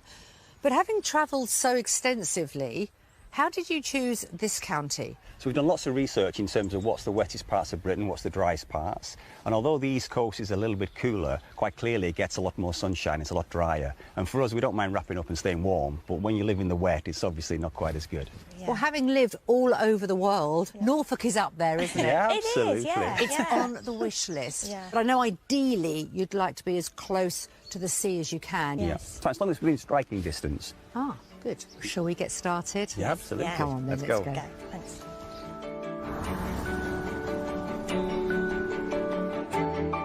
We're hitting the road and heading to our first stop, the village of Sedgeford, a 10-minute drive from the beach at Heacham. Sedgeford is home to around 600 people, so there's a ready-made community for Gary and Amanda to get to know. Centred on the small village green, there's a pub, a church and a village hall. And right in the middle of the village is where we find our first property. So through the gates, nice large driveway, plenty of parking, to our first offering. Phenomenal, yeah, absolutely amazing character. It's a windmill. Lots of character. It's a windmill, Yeah, originally a windmill. We believe it dates back to around 1895. It's amazing. Yeah, and it's huge as well, by the way. I thought it was 2 houses we were walking up. Well, it is the whole of the property. Yeah, phenomenal. But I'm with you, it does look like you're thinking it can't all be ours. Yeah, you think that would annex it off there, but oh wow, that's really nice. Phenomenal. Let's start the tour. Yeah. Amazing. It was a wow exterior they wanted, and this house delivers just that. The striking flint windmill, thought to date back to the mid-1800s, sits at the heart of this house, with newer brick and timber-clad extensions on either side. There's lots more to interest inside, with a substantial family home that has been completely refurbished by the present owners. So come on in. We've got these really practical flag zones throughout, actually, leading into the kitchen. I think this is always a great place to start a house tour, the heart of the home. Wow. Lovely and modern. Nice, yeah. Really nice. Nice and beams, open area, nice island, breakfast area for sitting in the morning. Lovely. Yeah. I like this curved, yeah. Rounded edges everywhere, nothing's too hard. It's not, I like it white, bright, very nice. I like the island. I personally prefer a little bit more open plan, a little bit more space walking around, but no, it's very, very nice. Very nice, yeah. There's one feature I'd like to just point out. You can see there's a huge drawer with bread written on it. Underneath, the same size drawer with cake. Any kitchen that has a massive cake drawer is a winner for me. Absolutely. The windmill sits in the middle of the property with the two newer extensions either side. In the other wing of the house, there are two very large reception spaces, one a sitting room and one a garden room. To get to them, you have to walk through the ground floor of the windmill. Wow, phenomenal. Which is used as a unique circular dining room.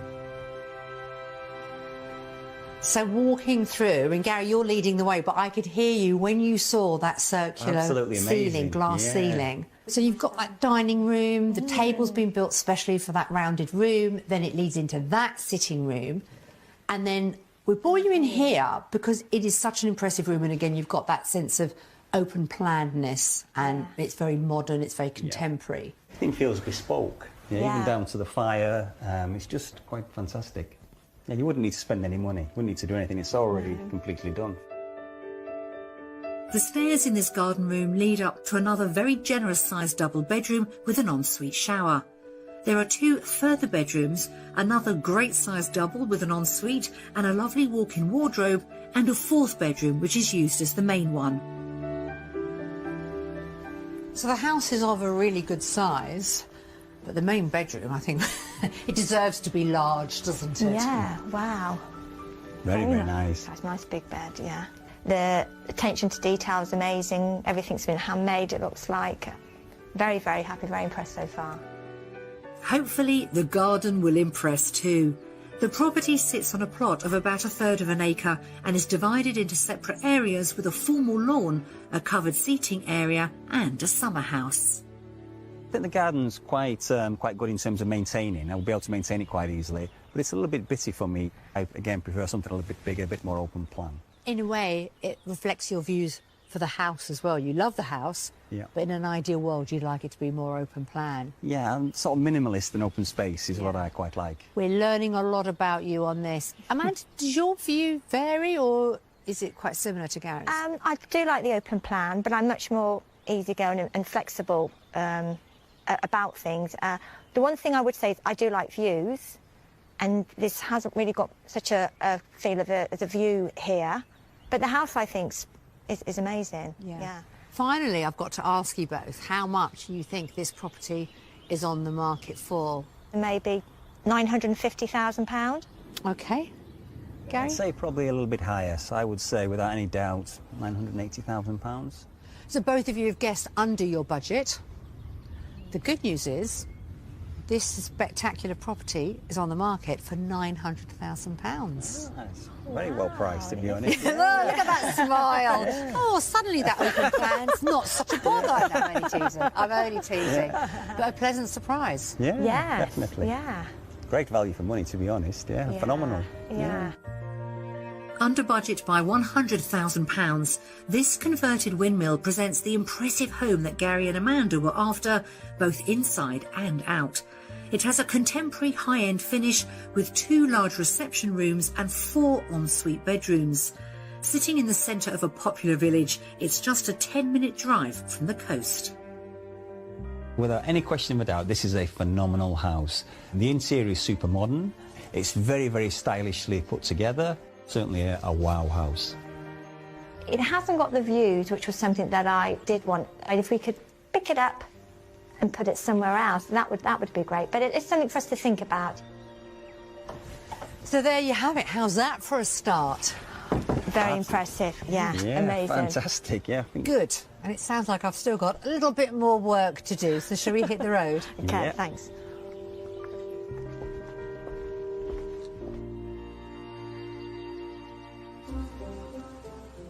Gary and Amanda want their new home to be as close to the beach as possible, but prime property isn't the only thing you can find on Norfolk's coastline. This 90-mile stretch, known as the Deep History Coast, is a fossil hunting paradise. To find out more, we've arranged for the couple to meet Dr. David Waterhouse, the Senior Curator of Natural History at Cromer Museum. Why does it get its name, the Deep History Coast? Well, deep history is just kind of another word for prehistory, really. It describes it a lot better and simpler. It really means the deeper you go, the older things get. It might not be as well known as Dorset's Jurassic coast, but it's no less significant. This is the tibia or shin bone from a mammoth that was found just down the coast here in the 1990s. But it's not a woolly mammoth. It's something called a steppe mammoth. And this is a replica, a little bit lighter than the real thing. And steppe mammoths were twice the size of woolly mammoths and their ancestors, really. And this was the largest and oldest mammoth ever found in Britain. Wow. He can't guarantee that you'll unearth a mammoth every day in Norfolk, but David's pretty sure that our property hunters should find something as they attempt their own fossil forage. Fossilised sea sponges and sea urchins are scattered all along the shoreline here. The beauty of fossil collecting along here is you don't actually need anything. You don't need a trowel or a spade. A bucket and your eyes will do. Then just remember to stick to the fossil collecting code. Don't dig into cliffs, look along the beach at low tide, record your findings, and don't take too much home, as these fossils are for everyone to find. And this one here, it's got things on it here. Fossil hunting is most rewarding during the spring, autumn and winter months, when the rough weather erodes the shoreline and reveals buried treasures. Oh wow, that's pretty. The colours on there. If you fancy a spot of fossil hunting... Oh, I think we've got enough now, do you? Yep, go back to David. Yep, good idea then. Make sure you check the tide times before you set off, since a falling tide is the safest time to fossil hunt on the beach. That was good fun. I found this one, which looks to be... So that's a cup sponge there, a sea sponge. The actual sponge is around the outside and it's filled full of chalk. And that was sitting on the sea floor when the dinosaurs were on land further west. Could be anywhere from 70 to 90 million years old. OK, fantastic. Wow. Yeah. Amazing, yeah. I found this. It's got two different... Yeah, oh, that's lovely. And you can see that circle there. That's actually the cross-section through a sea urchin. So you've got the sea urchin shell that's been broken in half. And if you turn it over, you've just got the top with the shell poking out through the other side, which is really nice. Now, I know that that's a species called Echinocoris scutata, which sounds awfully clever, but actually it's because 99% of the sea urchins along this coast are Echinocoris scutata. So if you can remember that name, you'll sound impressive down the pub. And again, that's up to about 90 million years old. And are these valuable? Well, actually not a lot in monetary value, and we don't really put a figure on them, but for science, a lot, because we can work out what the environment was like millions of years ago. And actually just for getting people into science and fossils and paleontology, they're priceless. Thank you. It's been really an amazing morning. Thank you very much for showing us around today. It's really appreciated. Thank you. Oh, it's a real pleasure. No mammoth skeletons found today then, but perhaps Gary and Amanda will find one of those when they move here. And our focus will shift from fossils back to houses again first thing tomorrow morning.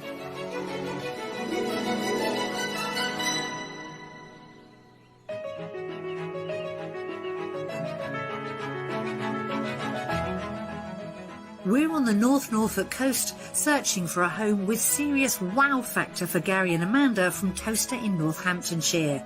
Still to come, our mystery house throws a spanner in the works.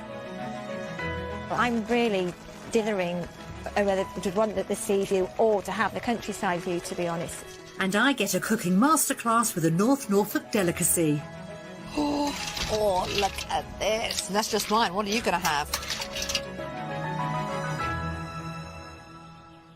So we've started off our house hunt here in North Norfolk with Amanda and Gary, and yesterday went rather well, although I'm not sure we've actually got a house sale in the bag quite yet. Today we've got two more properties to show them. The first, it's slick, it's contemporary, it's got the open spaces that they're after, but I don't want you to forget our mystery house, our final offering. This will give them a slice of country living, but of course it's going to have a twist as well.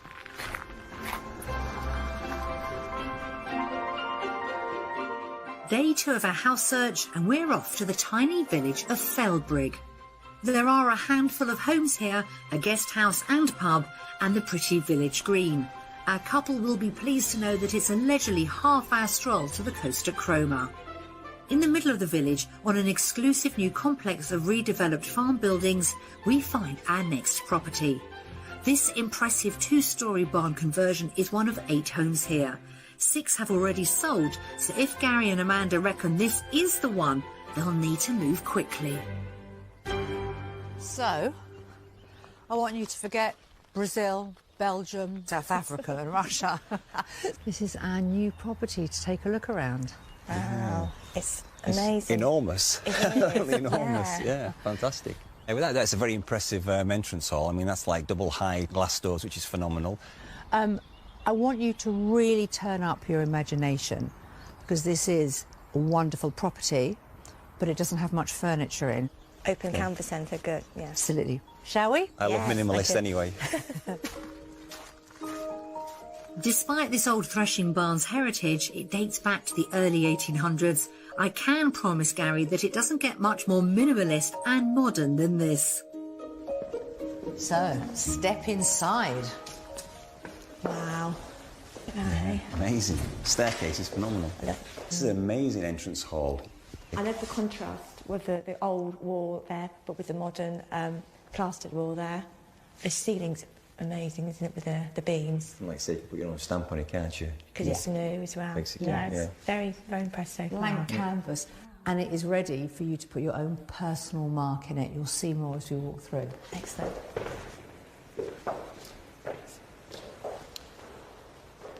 Open plan kitchen. Oh, wow.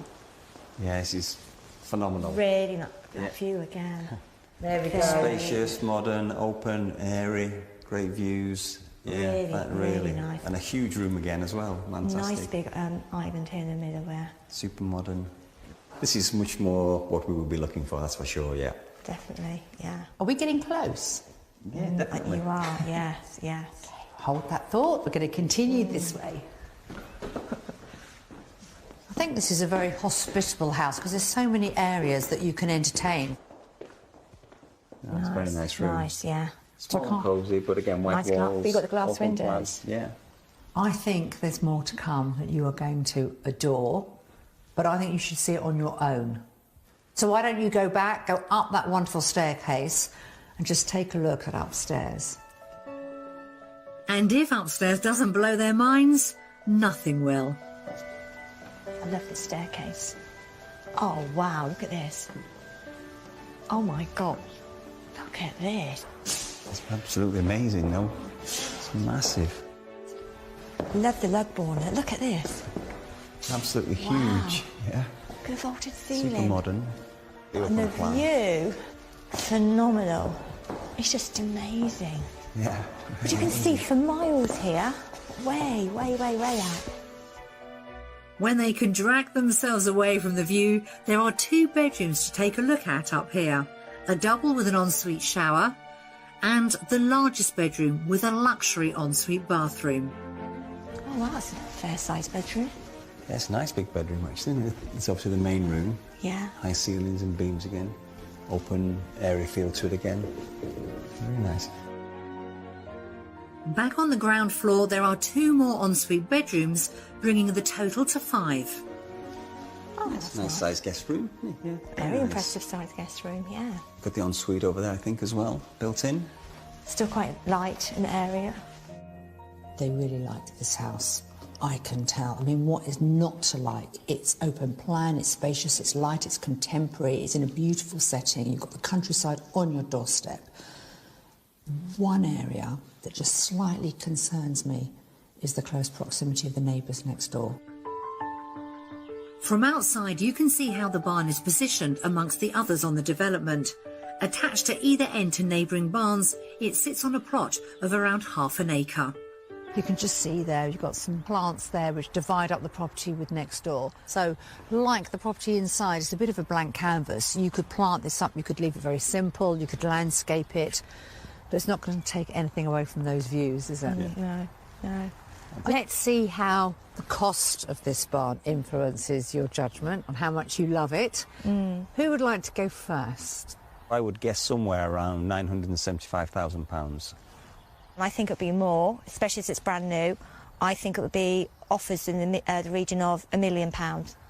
Amanda, you're the closest, and we are under your budget. Asking price, £995,000. Oh, wow, wow. Something to think about. Yes, yeah. Thank you. Do you want to have another wander around? Yeah. Just enjoy it, have a second viewing and enjoy it. Okay, thank you very much. Thank you. On the market for £995,000, this superb barn conversion features a top-notch contemporary finish. It has an enormous kitchen diner fitted out with bespoke units and a vast reception room with a double-height vaulted ceiling and uninterrupted views over the countryside. The 5 large double bedrooms all have en suites, and outside there's a walled courtyard as well as a south-facing rear garden. This is the sort of property I think I could see us living in. This is the sort of thing that we've been looking for. I would like to explore further the fact there's 2 properties attached to it, which again is a big thing for me in terms of boundaries and responsibility. But no, we'll definitely have a think about this. Yeah, very positive. Yeah. Have we seen enough? We have, wow. Very Certainly impressive. is a wild property. Yeah. So impressive. I love the fact as well that it's not furnished and it didn't put you off at all. You could see past that. Oh, yeah, absolutely. Yeah. I quite enjoyed the minimalist look, actually. Very, very good. We don't need too much furniture in there, I don't think. You do like the minimalist look. Right, let's hit the road.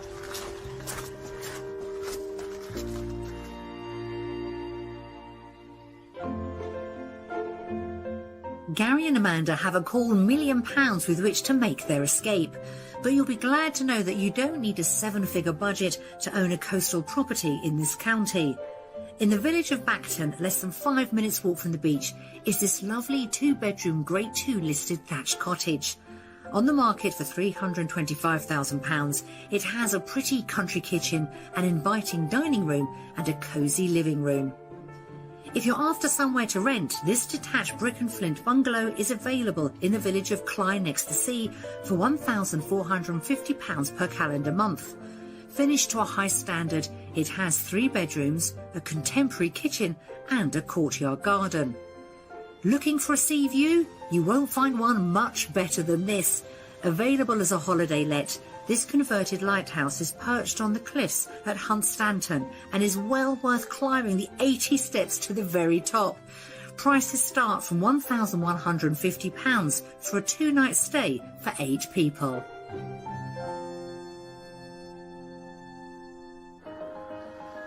Back on the road, and we're turning our backs on the coast to get to our final property, the Mystery House, which lies in the tiny village of Beeston.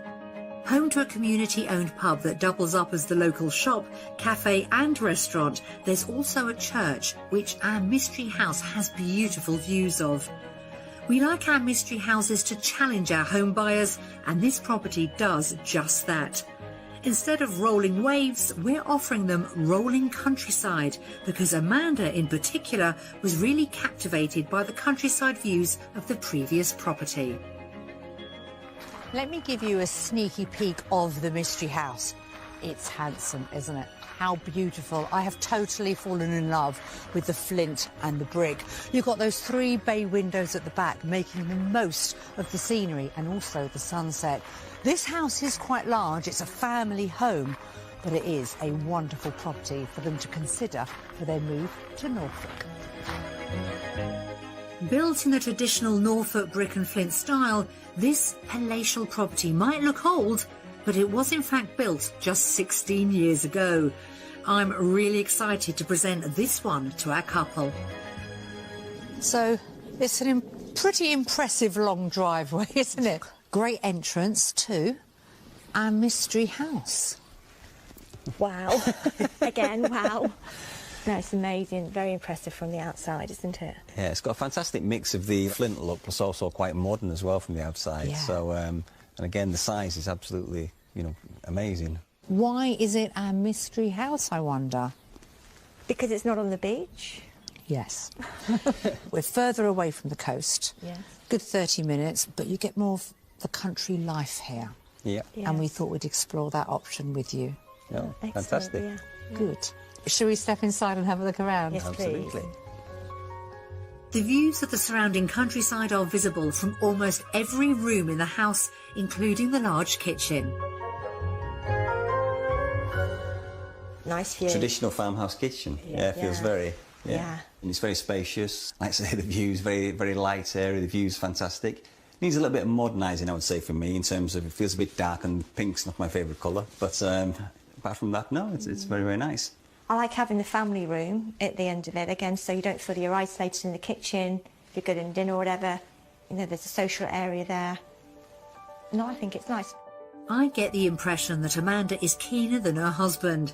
By now, I'm well versed on exactly what Gary wants, but less clear on what's important to Amanda.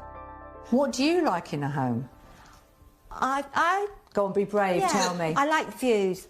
I do. I always like views, and I've always sort of wanted to see. But that's quite therapeutic as well. It's not the rolling waves, but it's things are going on as well, though. It's something to look at. So that's the big thing to me, is the view, because you can change the house.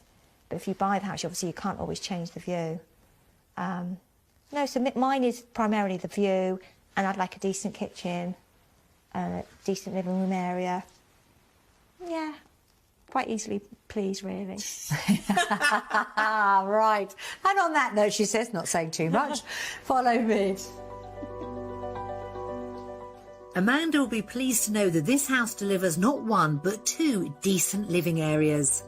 Off the central hallway, there are 2 reception rooms, one used as a dining room with French doors out onto the garden, and a set of glass doors that lead into this very spacious sitting room. Very big room for me. It's a little bit dark, I think, but the views more than compensate for anything in terms of the light. I like that it's a square room as well, so you can have your sofas in a sociable L shape, then you can talk across to each other. It's lovely and warm with the wood fire, with the log-burning fire. I know, really pumping out. Nice and cosy. Yeah. I always complain I'm cold, but you're not going to be cold in this house. Do you fancy having a look upstairs on your own without me, having a bit of a wander? Yes, please, if that's okay. Yeah. Go on then. Okay, I'm going to stay in the warm. There are 4,000 square feet of living space in this house. It's a nice big staircase. And up here on the first floor of this light and airy central landing, there are 3 of the property's 6 bedrooms. There's a good-sized single bedroom at the back of the house, and another at the front. There's a family bathroom with double sinks, and the very generous main bedroom with an ensuite shower. Oh, it's a Main fair bedroom. size, yeah. Oh, like a dressing area here. That lovely view again. Literally, you've got countryside all the way around. It's amazing, the view. Yeah. Up on the second floor, there's another double bedroom with an ensuite. That's the main house dealt with. There's also a 2-storey annex with a small kitchen, a generous-sized reception, and 2 great-sized double bedrooms upstairs. Outside, the property has 5 acres of land, and since it's all at the rear, the bonus is there's no fear of anyone building on it and ruining that lovely vista. I love the views, and I love the fact that you could have a couple of acres of land here. The house is amazing as well. I'm really dithering whether to want the sea view or to have the countryside view, to be honest. It's made me question some things now, yes. Bearing that in mind, we're going to have to try and put a price on this property. Based on all the land and the big annex as well that you've got, possibly £880,000. Okay. Probably about £850,000. That is very interesting. Then you are going to be surprised with the asking price. £975,000. Oh, yeah. 6 bedrooms. Yeah. The annex. Yeah. Lots of space, lots of land. Yeah. But I think that is reflected on the price. Yeah. I just wondered because it wasn't so close to the coast. That was my thinking. But no, it is justifiable, yeah. On the market for £975,000, this modern home, built in a traditional brick and flint style, has been designed to make the most of the views of the surrounding countryside. It's a sizable property, The main house has 4 bedrooms and 2 reception rooms, and it also comes with a 2-bedroom annex. It's all wrapped up on a plot of 5 acres.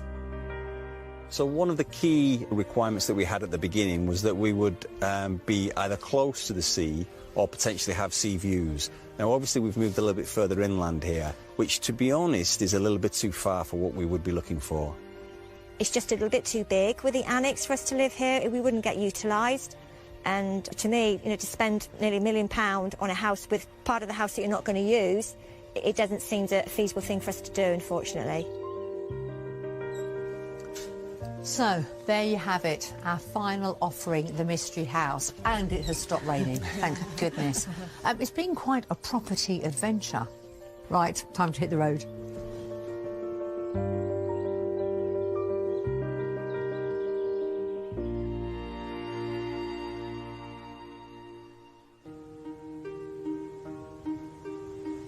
The North Norfolk coastline is blessed with a bounty of shellfish. Crab from Cromer, brown shrimps from King's Lynn, oysters from Brancaster and mussels from here at Wells next the sea. Chef Jeremy Park serves the local seafood at his nearby restaurant, and he's offered to meet me on the beach at Wells to learn more about the town's delicacy. So with a lot of seafood, and there's certain seasons, aren't there, when you can buy it. Is it the same with mussels? Yeah, mussels are generally from October through to March, which is kind of opposite for the crab season for us up here. So we have crabs through the summer, then we move on to mussels through the winter. And obviously there's other fish as well, sea bass, mackerel and herrings. And what happens is we have a licence to buy direct from the boats, so we may get a call, and it has literally been 1 o'clock in the morning. The fisherman will ring us up and say, we've got some sea bass in today. We'll come down to the quay, select what we need, and we'll take it straight back and it'll be on the menu the next day. All this talk of food is making me hungry, and Jeremy has kindly agreed to rustle up one of my favourite mussel dishes here on the quayside. And I'm going to be Jeremy's sous chef. Just go through these and pick off a few of the beers that have been left on. Okay. So what I'm going to do now is lift this up, and we're going to get some cooking going. So we've got some butter in there, and we've got some garlic and shallots. The shallots and garlic are fried in butter until they start to soften. We're cooking on a barbecue, but you can make this dish just as easily on your hob at home. Get them going. I can smell it. How long do the shallots... It's just a couple of minutes just to get them going. We're going to put some seasoning in here, and I don't need too much salt in there because obviously they're a seafood thing, so there's a bit of salt still in the mussel. If you fancy giving this recipe a whirl but haven't cooked mussels before, then follow these simple tips. Well, mussels to cook are easy anyway. It's just a case of making sure they're fresh, clean, and then once you cook them, they all open up, and that's it, easy. If they're open when you buy them, and if you give them a tap on the surface and they close, then they're still fine. But if they don't close, then just discard them. Mussels are a real superfood. One serving contains around 1/3 of our recommended daily iron intake. We're now going to put these in. I hope I've de-bearded them enough. Yeah, they'll be okay. We'll keep some of those in. And we're going to close that lid up in a second. And then the all-important wine. This goes in. White wine? White wine, yeah. Bring the wine to the boil and then add cream. That's double cream, that helps thicken up, whereas single cream wouldn't. Squeeze of lemon goes in. Bubbling nicely. And a good handful of chopped parsley there. And that's ready. We'll leave that now to simmer, and then a couple of minutes and they'll be ready to go. Oh, this is the life. I meet you on one of the most beautiful beaches in the UK. You bring me here, you're cooking me a meal. What's not to like? Does life get any better? Certainly doesn't, unless the sun was shining. Oh, look at this. Feeling hungry? Shall I keep going? Definitely. Oh, listen, that's just mine. What are you going to have? And there's some bread to go with it. Oh, look at me, straight away. I'm going to use my fingers. No one minds. Oh, look at that. Oh, that is so good. What a treat on a blustery day at the beach. But now to turn my attention from delicacies to decisions as we find out what happens next for our house hunters. What a wonderful few days. You don't often get to see properties like that, do you? But let's hear what Gary and Amanda have to say.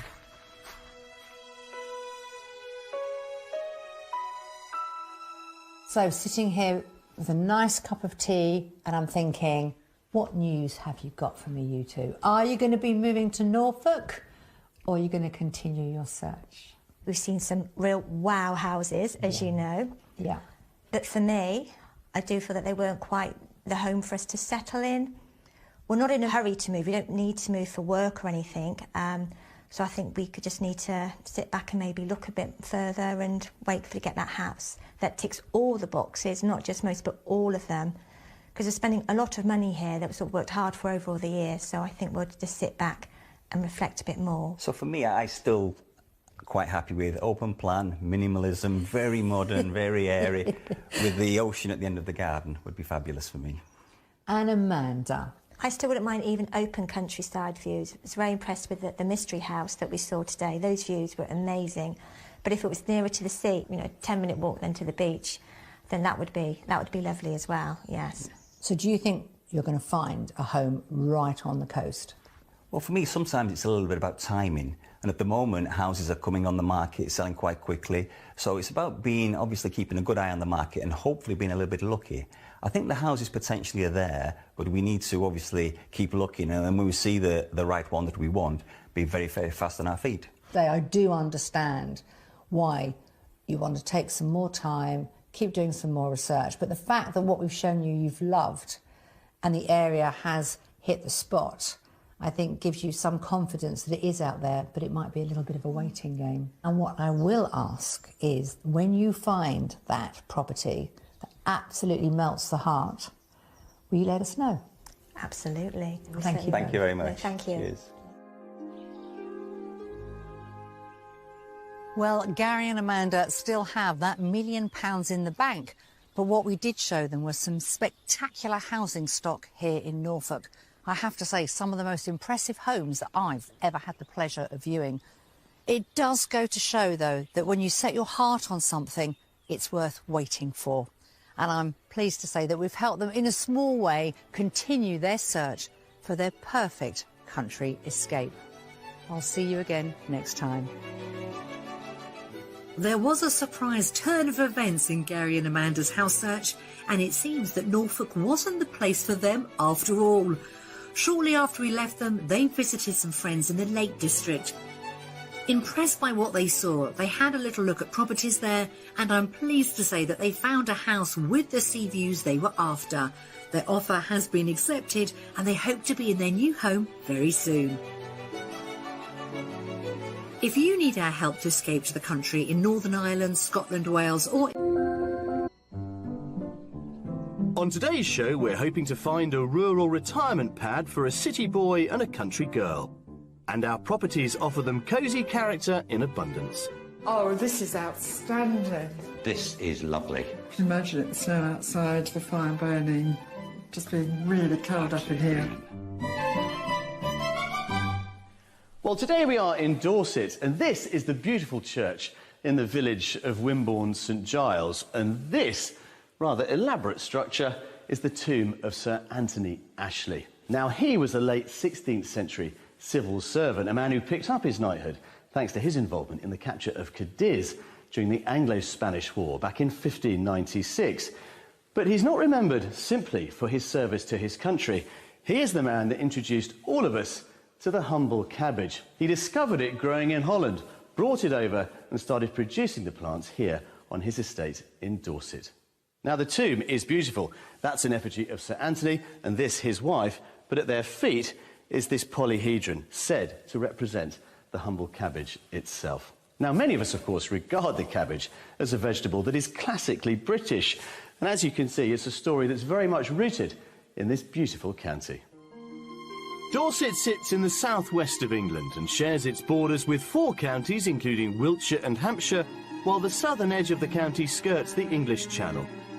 Dorset's distinctive landscape is as varied as it is beautiful, featuring elevated chalky downs and low-lying valleys. The undulating terrain is blessed with a multitude of attractive age-old villages which are characterised by classic thatched cottages. Together with Devon, Dorset has the highest number of listed thatched buildings in the country. Towards the northern border with Somerset, the scenic beauty of Blackmore Vale inspired Dorset's most famous son Thomas Hardy to write the novel Tess of the D'Urbervilles, using the distinctive village of Marnhull as the setting for the work's opening chapters. Meandering its way through the heart of Hardy country, the River Stour flows for 64 miles. For centuries, it's powered the historic mill at Sturminster Newton, which dates to the 16th century. With charm and unspoilt beauty, it's no surprise visitors and house buyers are drawn to this lovely part of the British countryside. Now, it probably comes as no great surprise that life in such an impressive setting doesn't come cheap. The cost of your average detached property here in Dorset is currently running at just under £326,000. That's some £57,000 above the national figure. And as well as having some of the country's most impressive scenery, the geology here in Dorset has also created some wonderful building materials that really do give the architecture down here a very iconic feel. So will today's buyers fancy, for example, a classic timber frame thatch, a Georgian rectory, or indeed a red brick farmhouse? Well, let's meet them and find out. Michael and Jenny currently live in a 4-bedroom detached house on a private estate in the London suburb of Woodford Green. They met 14 years ago when Jenny was the girl next door. We met because we bought houses next door to one another. Shortly after I moved into the new house, I had a medical problem. I had to have quite a serious operation, and Michael was great because he supported me all the way through that. And then we got together, didn't we? We did. You took me skiing, because I'd never skied before, and he proposed to me on the slopes. Because we were quite both first-timers and quite late in life to get married, but it works well. The couple have recently retired. Jenny was a project manager for a busy IT firm in the city, and Michael ran a clothing manufacturing company. With no work ties, they're free to leave Woodford Green, an area Michael has lived in all his life. Woodford Green is a really nice place to live. There's lots of green space, there's lots of small shops and restaurants, but it is getting busier and busier. So that village feel that was in Woodford Green, it's gradually becoming eroded by the traffic and the building. And a rural setting will allow the couple's beloved dog, Palmer, more space. Palmer changed our lives, basically. He's our main hobby. We were very lucky. Also joining them on the journey are Jenny's elderly parents. So in addition to the house, we'll need to find a property with an annex. They're now in their 80s. They live in rural Norfolk. They've looked after me all my life, and this move to the country gives me the opportunity to return that kindness and look after them. Once they're finally settled and with more time on their hands, Jenny hopes to improve her cooking skills, and Michael plans on spending more time in the garden. And they're one step closer to their rural dream, as the money's already in the bank thanks to the sale of one of Michael's factory sites. What the move will give us is what we've got now, but more. Just really allowing us to enjoy the time that we're not working. Yeah, I think that says it all, really. Jenny and Michael would like us to concentrate our search in the northern part of the county, away from the busier coastal areas. So I'm meeting up with them to go over their property wish list. Well, guys, welcome to Dorset. Thank you very much. Thank you very much. But a big move for you, sir. A much bigger move for me, because I've lived in London all my life and only moved within 3 miles from where I was born. Wow! Whereas Jenny came from the depths of Norfolk, and she's desperate to get back to the country. So the country girl is dragging the city boy. I'm trying very hard to, yes. Here we are in Dorset. You grew up in Norfolk. Why aren't we in Norfolk? I think because with Norfolk, for Michael, it would be too much, really too much of a change from what he's used to. Norfolk is very, very rural.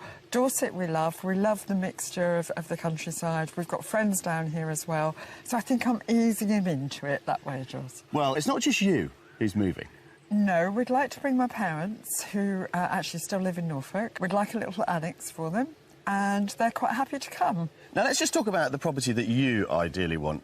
We'd like a property with 3 good-sized bedrooms, and downstairs what we want is entertainment space. So downstairs we'd like a big kitchen diner, a large lounge, a utility room because we have a dog, and we'd love a conservatory garden room. And stylistically, what's your dream, Jenny? It's nice to have a bit of character, but I don't mind somewhere that's contemporary. What I'm probably not so keen on is something with low ceilings and small windows, you know, the archetypal cottage. And what are the real no-nos?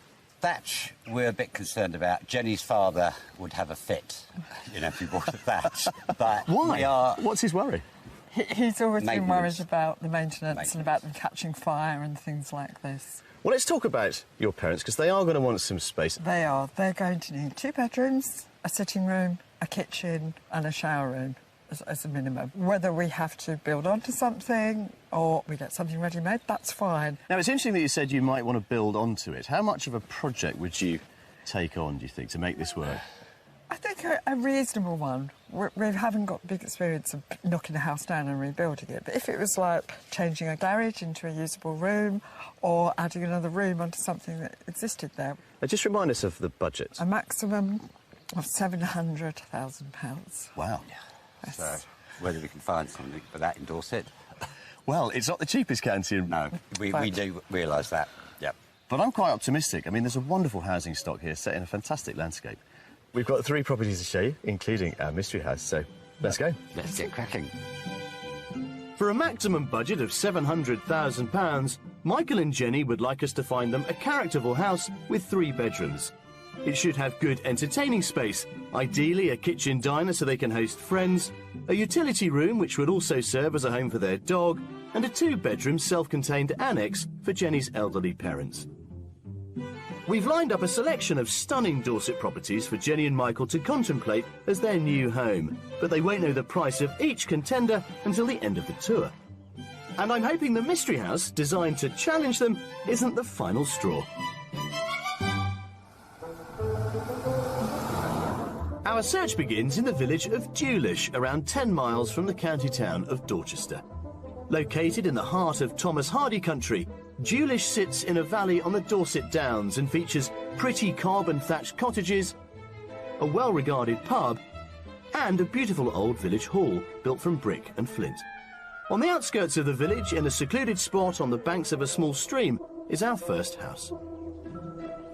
Come over here, because I think this is really where you get the best idea of what is on offer. What do you think of that, then? Wow. Interesting. That is really interesting. Isn't it? Isn't it? The garden's beautiful. The garden is stunning, full of water features. There's a lake down there which Palmer is going to be in. Oh, all the time. I hope he's got a utility room to dry him off. Exactly. But that's the main property we're going to deal with first, which also comes with that one over there, which is a completely separate annex. That's ideal. Amazing. Absolutely ideal. That's what they wanted, to be separate but close. But this would be your bit, I think, although you could fight over it, actually. You can decide. I probably would. It's really interesting. Come and have a look. Can't wait to get inside. Dating to 1800, the main house was originally 3 separate cottages, with the walls built from traditional cob. But it's also been added to in the last 50 years. Well, we'll start the tour in here. Right. Right. Oh, that is stunning. Now, this is just one of your reception rooms. There's another one through there, which is a lot lighter, with some lovely double doors out to the garden. There's another wood burner in there. So you have got his and hers if you want. Being retired, you want a bit of your own space now and again, so to have 2 rooms would be excellent. But this would be lovely in winter. Cosy, snug in winter. Yeah. You can imagine it, the snow outside, the fire burning, just being really curled up in here. And it also leads on to the kitchen diner, which I'm hoping is going to be big enough for you. OK. Let's have a look. Here we are, Jenny. Oh, this is outstanding. This is lovely. What a lovely space. Loads of space to work. Yeah. Friends around it. It's ideal. And a decent oven. Yeah. As you can see, you've got the dining end there, those lovely windows, but it all flows round through that arched doorway, down that little flight of steps into the second reception room. Lovely. And it's so light. And look at this, doggy-friendly floor. Yeah, exactly. Very much so. I'm really pleased with this. What do you think the folks would make of it? My mum would love this kitchen. She could come in here and make jams and cakes and teach me how to do that as well, while Michael's in the garden with Dad learning how to grow the vegetables. With the grown-ups' duties taken care of, there's also a separate utility room for the dog to dry off in after a paddle in the brook, as well as a downstairs wet room with shower and bath. The upstairs is accessed via the second cosy reception space. At the top of the stairs, the landing leads onto 3 bedrooms, including a double guest room and a smaller twin. And then finally, this is yours. Well, that's a really good sized double Lovely. bedroom. It's got good storage by the looks of it. It's lovely and light. Now, it's technically en suite, one would say, because you can get to the shower room through those doors, but that shower room itself is a kind of Jack and Jill arrangement. Right. So that's really what defines this as the master bedroom. It is a lovely room. Yes. And it overlooks the garden by the looks of it. So. Absolutely. So, what about mum and dad? I've forgotten about that. The annex, yeah. You won't forget about it once you've seen it, I can assure you. I think it's fair to say that mum and dad will be more than happy with their separate living quarters. And they're just a short stroll from the main house in a modern, recently remodelled annex. There. Come and look at this, guys. I mean, it's huge. It certainly is huge.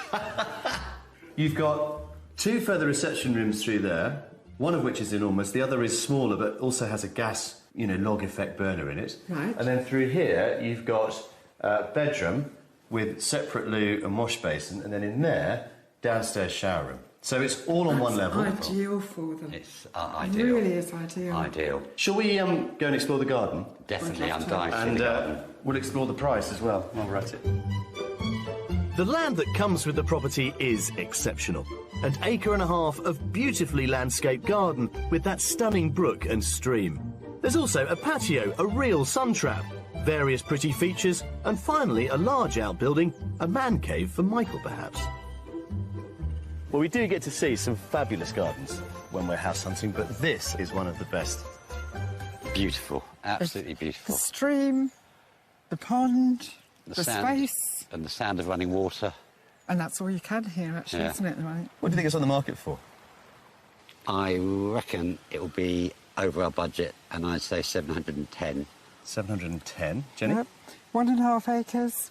But I'm going to be optimistic, and I'm going to say 695. How optimistic are you feeling? Oh, well, the sun's shining. I feel really optimistic. Then let's make your day, because property one could be yours for £650,000. Joking. Good God. That is amazing. That is incredible. That is amazing. Yeah. I would like you to spend a little more time exploring the annex. Just make sure it's going to be right for Mum and Dad. Yes. I'll catch up with you a little bit later on. OK. Off you go. See you later. Or maybe you'll find me, who knows, in this rambling property. Now, as you can appreciate, since this was built back in the 1800s, it has been bought and sold many times. But when it was sold just after the war, it went for just £7,000. Wow, how times have changed. £50,000 below their top budget, this delightful detached period cottage has a large kitchen diner in which to entertain, the 3 bedrooms they've asked for, and a large utility room for Palmer. The separate modern annex has more than enough space for Jenny's parents, and it's all set in a peaceful rural setting overlooking a brook. I have been absolutely amazed at this house. Not only has it got all the space that Michael and I need inside the house with that lovely kitchen, which I'd be perfectly happy to live in myself, it's got the perfect annex for my parents. It's very rural. I just have to check out how isolated it is for doctors and things for my in-laws, and it'll be a big step, but I think it might be quite exciting. When we see a house, we usually get a very good feeling whether this house is going to work for us or not.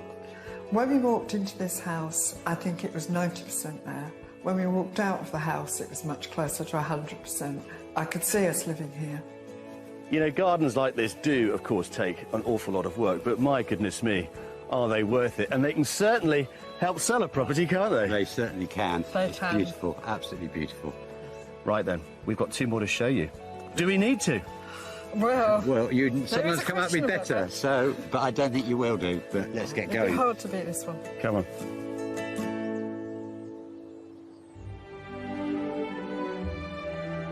With 3/4 of Dorset's land given over to agriculture, it's no surprise that the fastest growing superfood in Britain is grown here, the blueberry. Packed with vitamin C, antioxidants and fibre, the blueberry is native to North America and only arrived in the UK in 1949. One of the early pioneers of the British blueberry was David Trehane Sr., who started commercially planting them at his Wimborne farm in the late 1950s. Today, it's David's son, Jeremy, who's carrying on the family tradition. We've sent self-declared foodies Jenny and Michael to find out why Dorset has become the adopted home of the blueberry.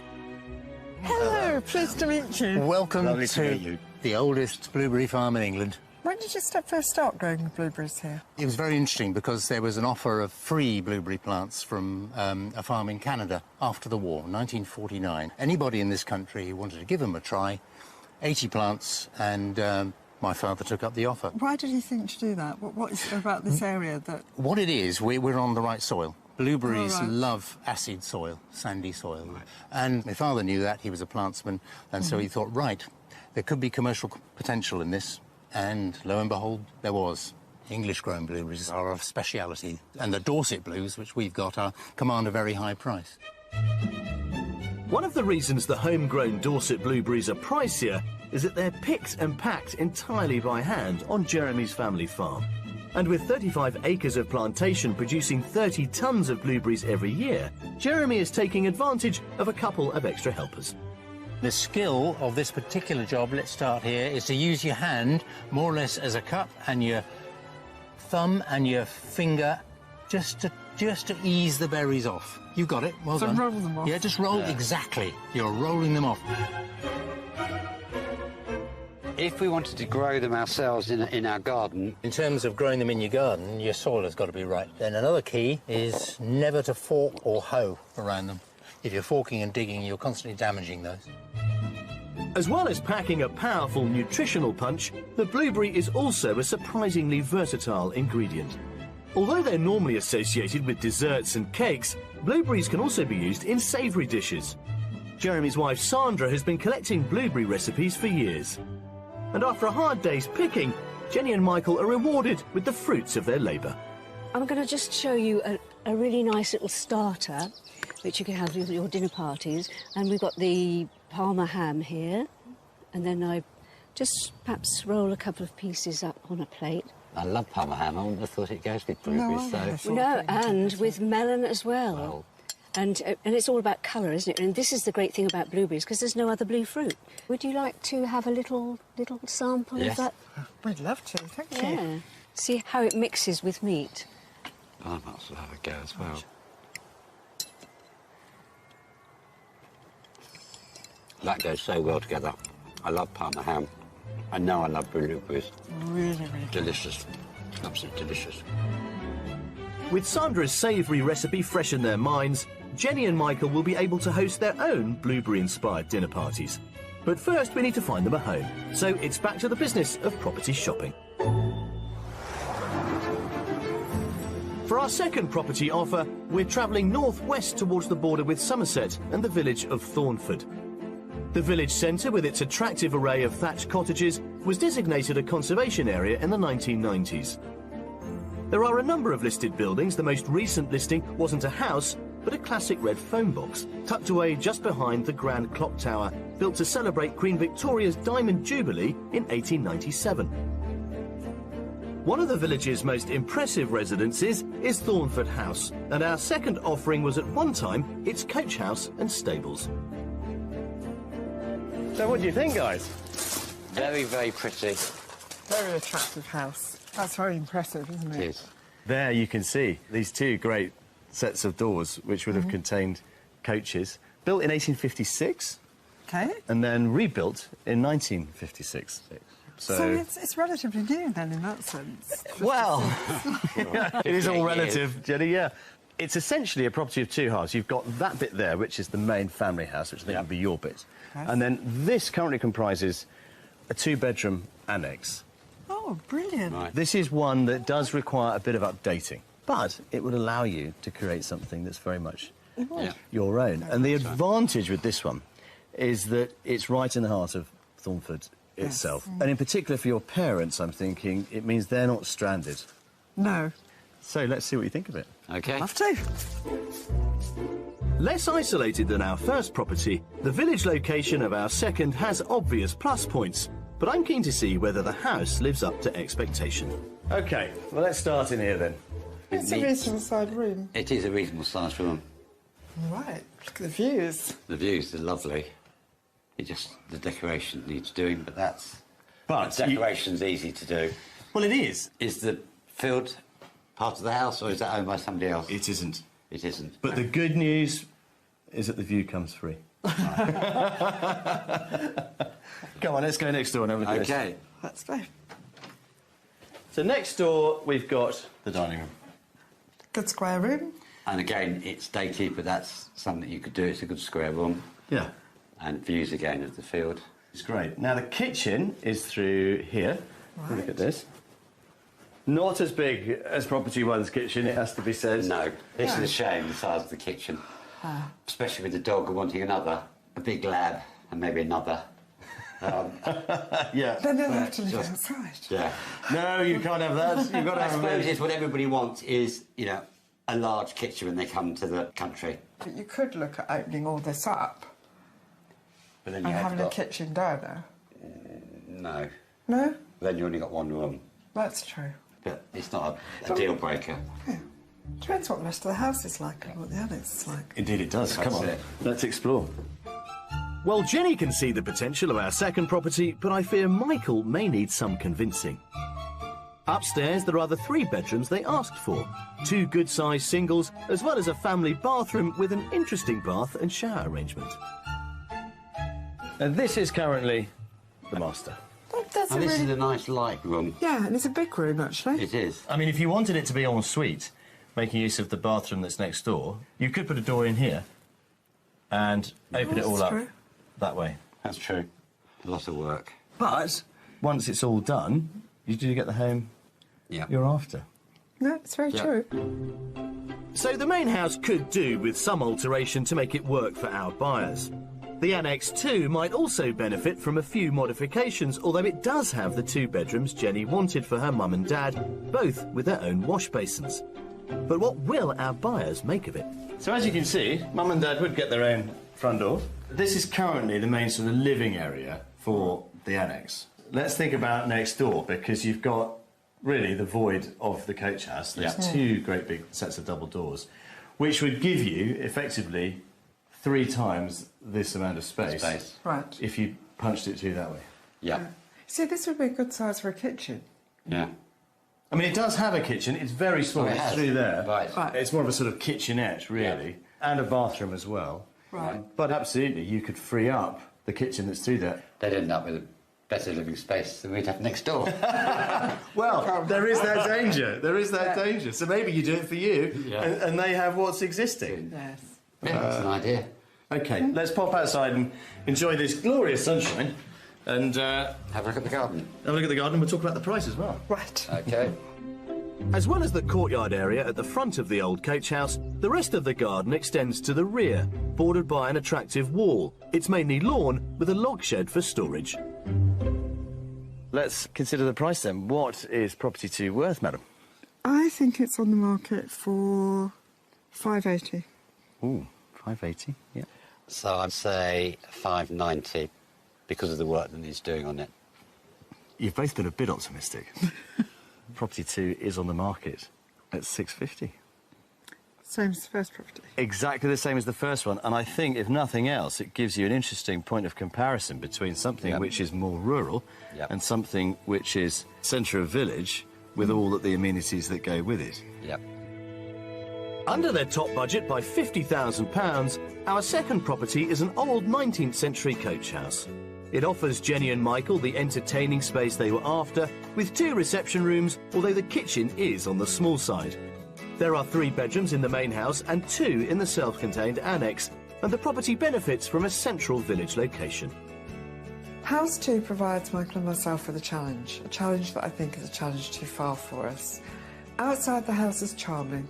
Inside the house, though, overall it's too small for us. And we would need to be involved in considerable rebuild to actually create in the house the kind of space that we need, both for myself and for my parents. I'm a bit daunted about the amount of work it would need to bring it up for us to live in it. So I don't think it would work for us. Well, I've had a good day, and I think property number 1 has definitely given you something to think about. It has. It definitely has, but then, yeah, property 2 is also giving us food for thought about what we'd compromise on, so that's really useful. And we've got one more to come tomorrow. We have. Our mystery house. Now, have you tried the local beer yet? No. Right then, come on, it's my shout. OK.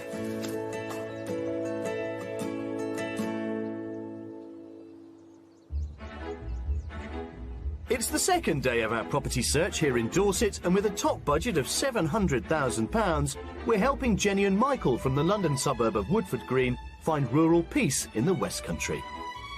Coming up, the Mystery House gets our buyers thinking about the future. It's a Christmas tree at Christmas. I'm really excited. I can see it. I can see the dog curled up. Yeah. And I show how living under a bed of straw needn't break the camel's back. Well, as is customary at this stage in a house hunt, our buyers have been left to consider the pros and cons of our first two properties, and we've certainly given them plenty to think about. The first offered them that holy grail of two homes for the price of one, but of course it was a little isolated. So for property two, well, we went for community, a lovely house in the heart of a village, which I think could be really important, in particular for Jenny's parents, but it didn't offer them all the space they were after. So for our final offering, our Mystery House, I think we need to combine the best of both worlds. Our Mystery House is a real gem, but I'm pretty sure it will also give them plenty to think about. For our final offering, we're on our way to the village of Frampton in the west of the county. Amenities are found 3 miles up the road in Maiden Newton, a thriving village located on the banks of the River Frome. Although many of the buildings in the centre of the village date to the 17th century, the arrival of the Great Western Railway in the mid-1800s saw the village expand, and today there are numerous shops and businesses, including a well-regarded French restaurant. House number 3 is located on the edge of the smaller village of Frampton, a 6-mile drive away. At the start of our house search, Michael and Jenny were very clear they didn't want a thatched property because of the maintenance costs, but I'm hoping our mystery option will convince them otherwise. Right, guys, come on in. Oh, wow, wow, That wow. is so pretty. Isn't it? Oh, It's a my thatch. God. Yes, it's a thatch. I don't care. It's beautiful. Absolutely beautiful. 2 pheasants on the roof. Yeah, lovely that, isn't it? And the thatch itself is relatively new. It was done in 2003. It's water-reed, so it's the longest lasting. It looks beautiful. Because it doesn't look that old. Well, it has been renovated to a very, very high standard over the last decade or so. Now, the bit that should interest you is that bit. That is the main house, all of it. All of it? The whole thing. But the bit that's of interest, I think, to your parents, Jenny, is that annex there. Now, it's only 1 bedroom, but it also comes with a double garage up there, which you could potentially think about doing something else with, because the exciting thing about this property, unusually, is that it's not listed. It isn't. It's not. No. That is brilliant. I just can't wait to get inside, to be quite honest. Right then, let's get inside. Come on. So, our mystery house is a classic Dorset thatch, and even the strongest sceptic can't help but be captivated by its exterior. Now, this isn't the front door, obviously, but it's the best way to start, I think, the tour of this place. Garden room, and then this is your kitchen. Oh, wow. Come on in. Come on in. Unbelievable. Stunning. I would be so happy in this kitchen. The vaulted ceilings, the beams, it's got the right amount of room to work with, the table in the middle that people can sit at. Yeah. Well, obviously, with the vaulted ceiling, it can be quite dark, but that really makes a difference. And through here, you've got the utility room. I just can't wait to see the rest now. Come on in. There's a small room in here, which they've got as a sewing room, but you could have as a study. OK. And then the whole thing kind of drifts through into your main living room. This is beautiful. And look at that fireplace. Yeah. Wood burner in there? Yep. This is country living. It's smaller than I was expecting, but it doesn't really bother me. And also, anymore. it's light. It is. It's a Christmas tree at Christmas.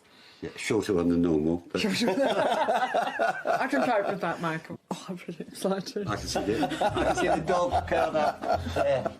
Brilliant. Well, the main living space gets the thumbs up, but the bedroom arrangement is a little unconventional. There are 3 bedrooms in the cottage, 2 of which are upstairs. They're both good-sized doubles, and they're serviced by the main family bathroom. But the master suite is back down on the ground floor, just off the main living room. Huge bath and shower room there. Oh, it's massive. Oh, that is big. And then the bedroom itself is up this little flight of steps with loads of storage. Oh, again, that's really pretty. It is really pretty. Huge bed in here as well. Loads of storage, even enough for my shoes. Yep. Yeah.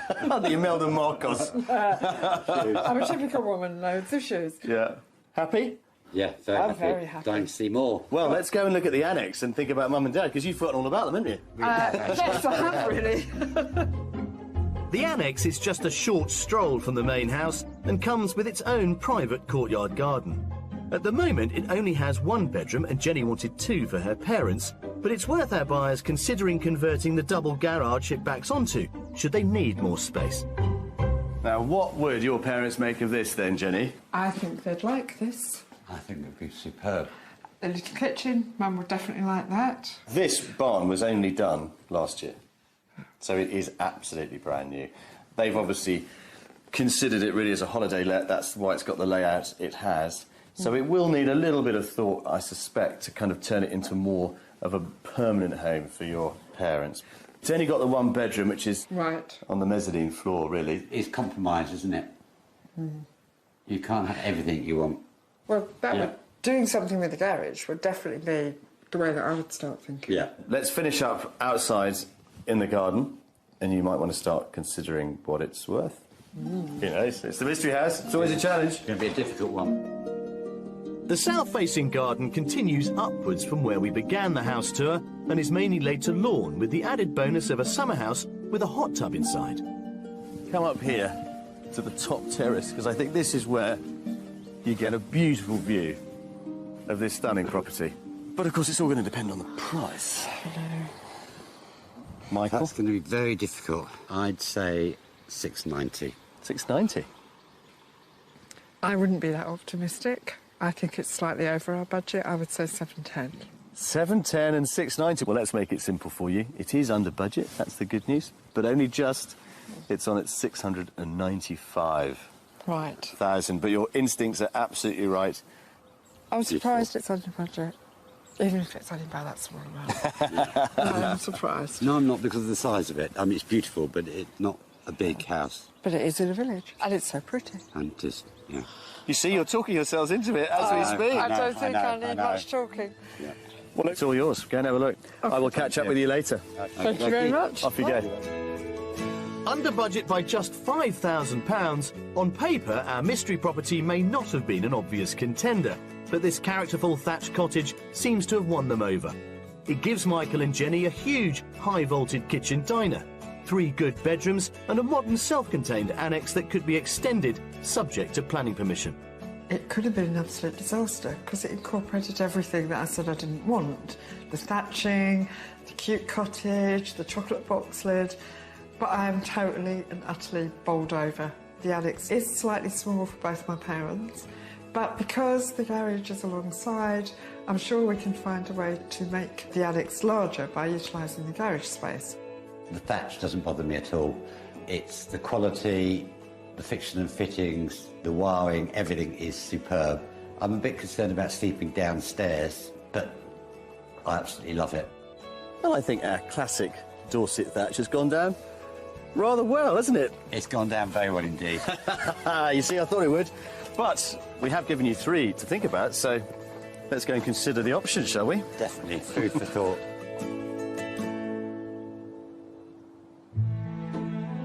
Nothing evokes the picture postcard image of the classic English village more than the thatched cottage. Often used as a roof covering on workers' cottages, thatch is now a modern-day status symbol, inspiring many to give up city life and live the country dream. But like Michael and Jenny, some prospective buyers are wary of thatch. However, if looked after and managed properly, the costs and risks of this age-old roofing material can be reduced. The Thatching Advisory Service is a company that consults on fire and safety prevention in the industry. I'm meeting its director, Rob Norcott. Now, Rob, we show many people thatched properties all over the UK, and some absolutely love them and some absolutely hate them. But I think a lot of that suspicion is based on a kind of ignorance of how thatch actually behaves. And for many people, the obvious question is, are there a fire risk? In most cases, fire risks predominantly are in relation to chimneys. So it's what appliances are there, what the makeup of the chimney is. So having your flue checked out, if you've got a wood burner, would be a first thing to do, presumably. Absolutely key. Now, many people will also be suspicious of whether or not they are watertight. I mean, we've got this lovely old building behind us here with a typical slate roof, which is absolutely bomb-proof in terms of water, usually. But for many people, they'll consider that thatch is a damp proposition. Is that true? No, it's very much the opposite, actually. Due to the thickness of the thatch, you know, even a single coat of thatching is approximately sort of a foot, 300 millimetres thick. The actual amount of dampness will only go in a maximum, so normally around about sort of 2-3 inches. On average, it costs around £30,000 to re-thatch a property like this. It's less painful, of course, if you spend a few £100s each year on replacing small patches rather than waiting until the whole roof needs redoing. That means the relationship with your local thatcher is key, such as skilled craftsman Edward Taylor. I'm interrupting your busy day. Good to see you. Jules. How are you doing? Now, we talk about it being a time-honoured tradition. It really is. But you're a very young man. How long have you been thatching for? Been thatching about 16 years now. Still learning? All the time. Every roof is different. Every craftsman tells me that. Yeah. And what materials are you putting on this particular roof? On this roof, we're putting combed wheat on.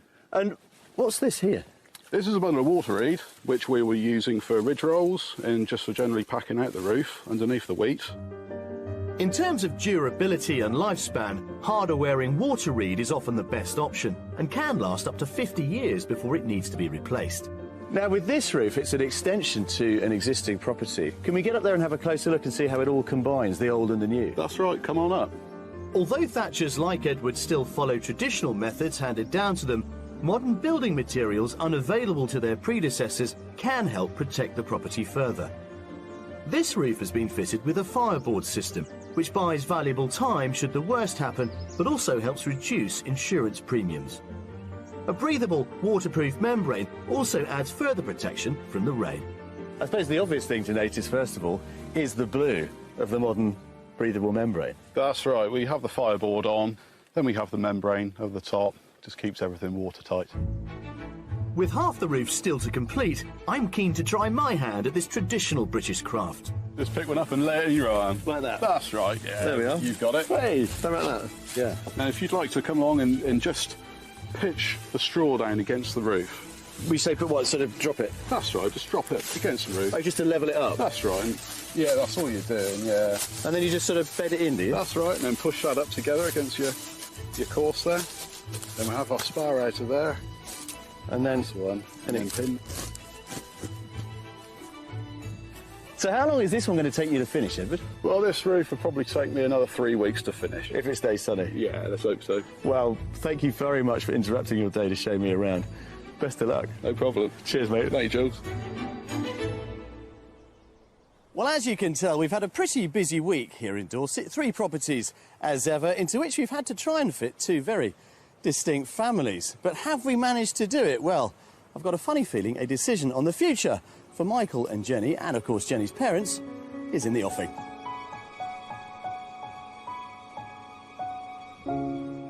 Well, Jenny and Michael, you set us quite a challenge this week. A property that would allow you and your mum and dad to have a whole new life.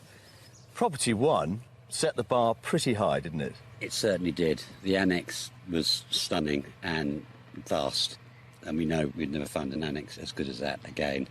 Beautiful garden. So what happens with that one? Is it still on the list? It is still on the list. I'm worried about the maintenance of the water and the natural spring and being a bit out of the village, but we need to go back there, which we will do, and then see the village properly. Wow, so a second visit on property number 1. Definitely. We were clearly off to a flying start with that one. Property 2, very much in the heart of a village, but it did need a little more imagination, didn't it, Jenny? It definitely needed more imagination, and it needed quite a bit of work to make it work for us, and I think that was just a step too far. So for our mystery house, we tried to combine the best of both worlds. I loved the main house. I could see myself living there. So pretty from the outside. And when I said, don't want thatch, don't want a cottage, don't want low beams, all that went out of the window once I was in the house and saw it. So is there a second viewing in the offing for our mystery house? Without doubt, yes. If I had to make you choose between 2 sets of keys, this is property 1 and this is the mystery house, which one would you pick? Provided we could do work on the annex, it would be property 3.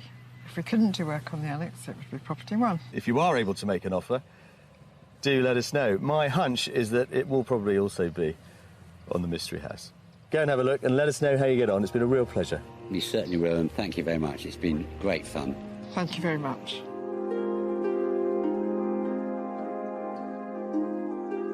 You know, when we select our properties for our buyers, there really is no telling how they're going to react. But on this occasion, we really have left Jenny and Michael spoilt for choice. And in terms of our mystery house, well, everything they thought they didn't want, well, it now turns out it's everything they now think they do want.